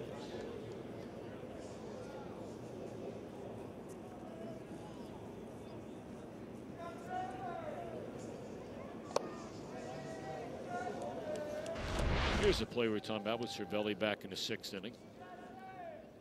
That's Billy Hamilton getting down the line. It's a good play.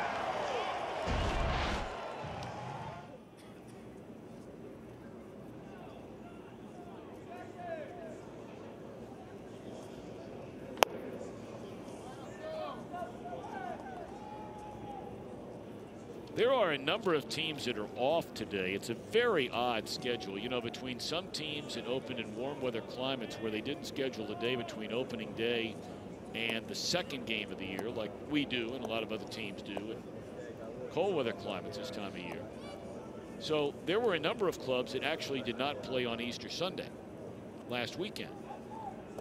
But perhaps the oddest thing of all that I've ever seen is that here we are on a Friday night, and there are a lot of teams that are not playing tonight because it was a series opener. For example, in St. Louis yesterday, that was their opening game, and so they did schedule an off day between the first game and the second home game. So Arizona Diamondbacks traveled all the way to St. Louis. They played yesterday.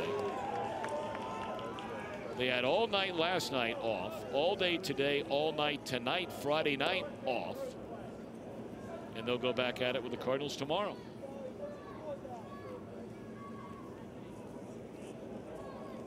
I think the same thing, yeah, same thing held true with the Mets and the Nationals. They're off today. That was a home opener for Washington yesterday. One away in the inning here in the ninth.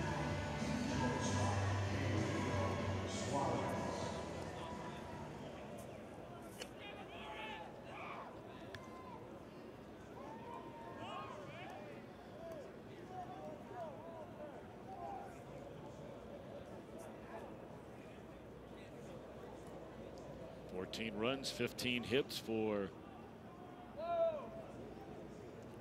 the Pirates. The Reds have 12 hits, but only 2 runs. And their 2 runs came all the way back in the 3rd inning when they tied the game at 2.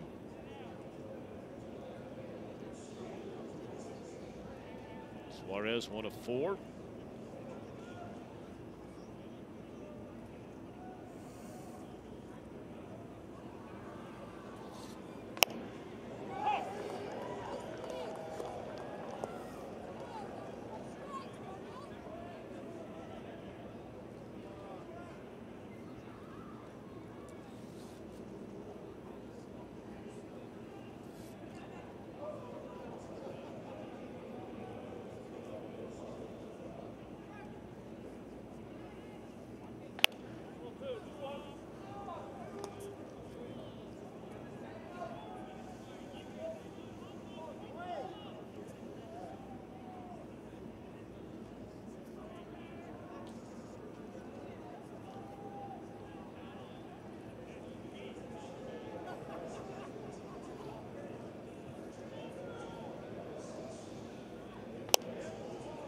good-looking pitch there.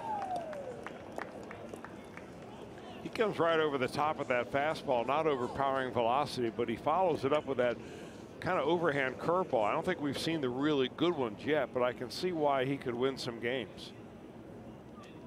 He throws that fastball at the high zone, and then the curveball comes right out of the same spot. Now, you know, it's worth mentioning that this young man, we told you he was the Alabama high school Gatorade Player of the Year. He had committed to play collegiately at Auburn. In high school, he was his high school valedictorian and carried a perfect grade point average, 4.0, through his high school career. Pop up, short right. Polanco's got it. And the Reds are down to their final out of the game. So you and Mr. Holmes have something in common there. Well, let me go through the list here real quick. Gatorade Player of the Year? No. Committed to go to Auburn? No. Class valedictorian? No. I thought maybe you dated the class valedictorian. No, she was too smart for that. 4.0? No. What are you kidding? Come on. Couldn't spell valedictorian coming out of high school. I got a lot of my high school buddies, though, that are still with us here tonight. I mean, there's a whole slew of them still out tonight on a Friday night. There's a base hit into Urban, and that'll drive in Billy Hamilton. So good for Phillip Urban. He picks up an RBI single in his first at bat of the night, and that makes it a 14-3 game. I tell you, I continue to say it all the time, and I don't care what the score of the game is. There's just something, I don't know what it is about Urban. I'm not suggesting that this guy's going to be a good player or a great player or do anything in his career. But it just seems like when he does get a chance to play, something happens. Well, when your offense is struggling, it doesn't hurt you to take a chance. Give us some other people some shots. Ball thrown all the way to the backstop.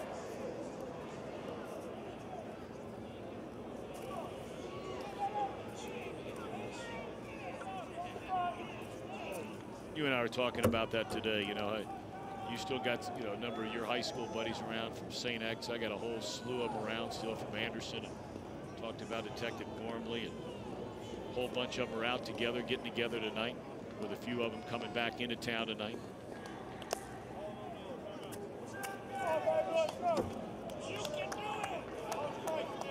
High school buddies, they went through days with you that it was everything the first time. Those were fun days.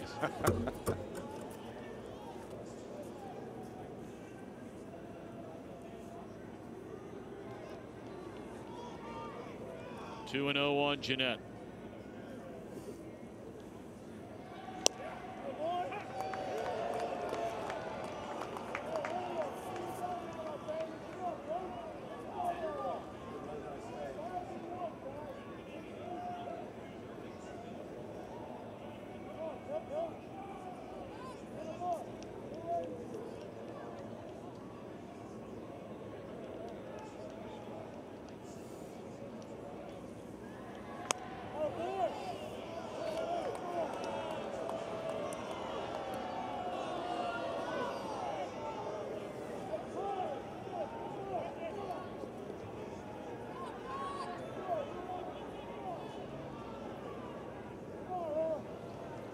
Mr. Holmes having a hard time finding a plate here. He's walked a couple of batters already, including one to start the inning that has scored a run. 3-2.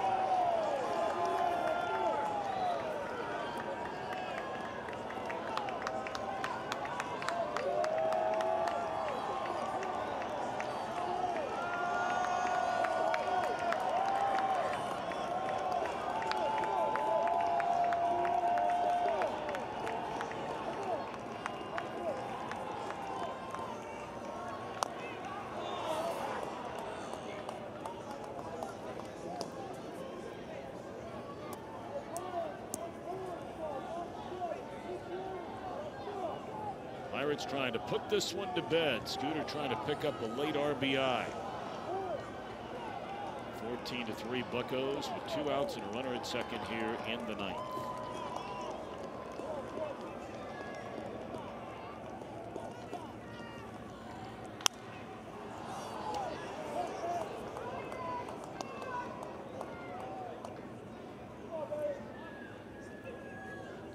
This is Scooter Gennett's last chance to keep his hitting streak to begin the season alive. He had a hit in each of the front 5 games.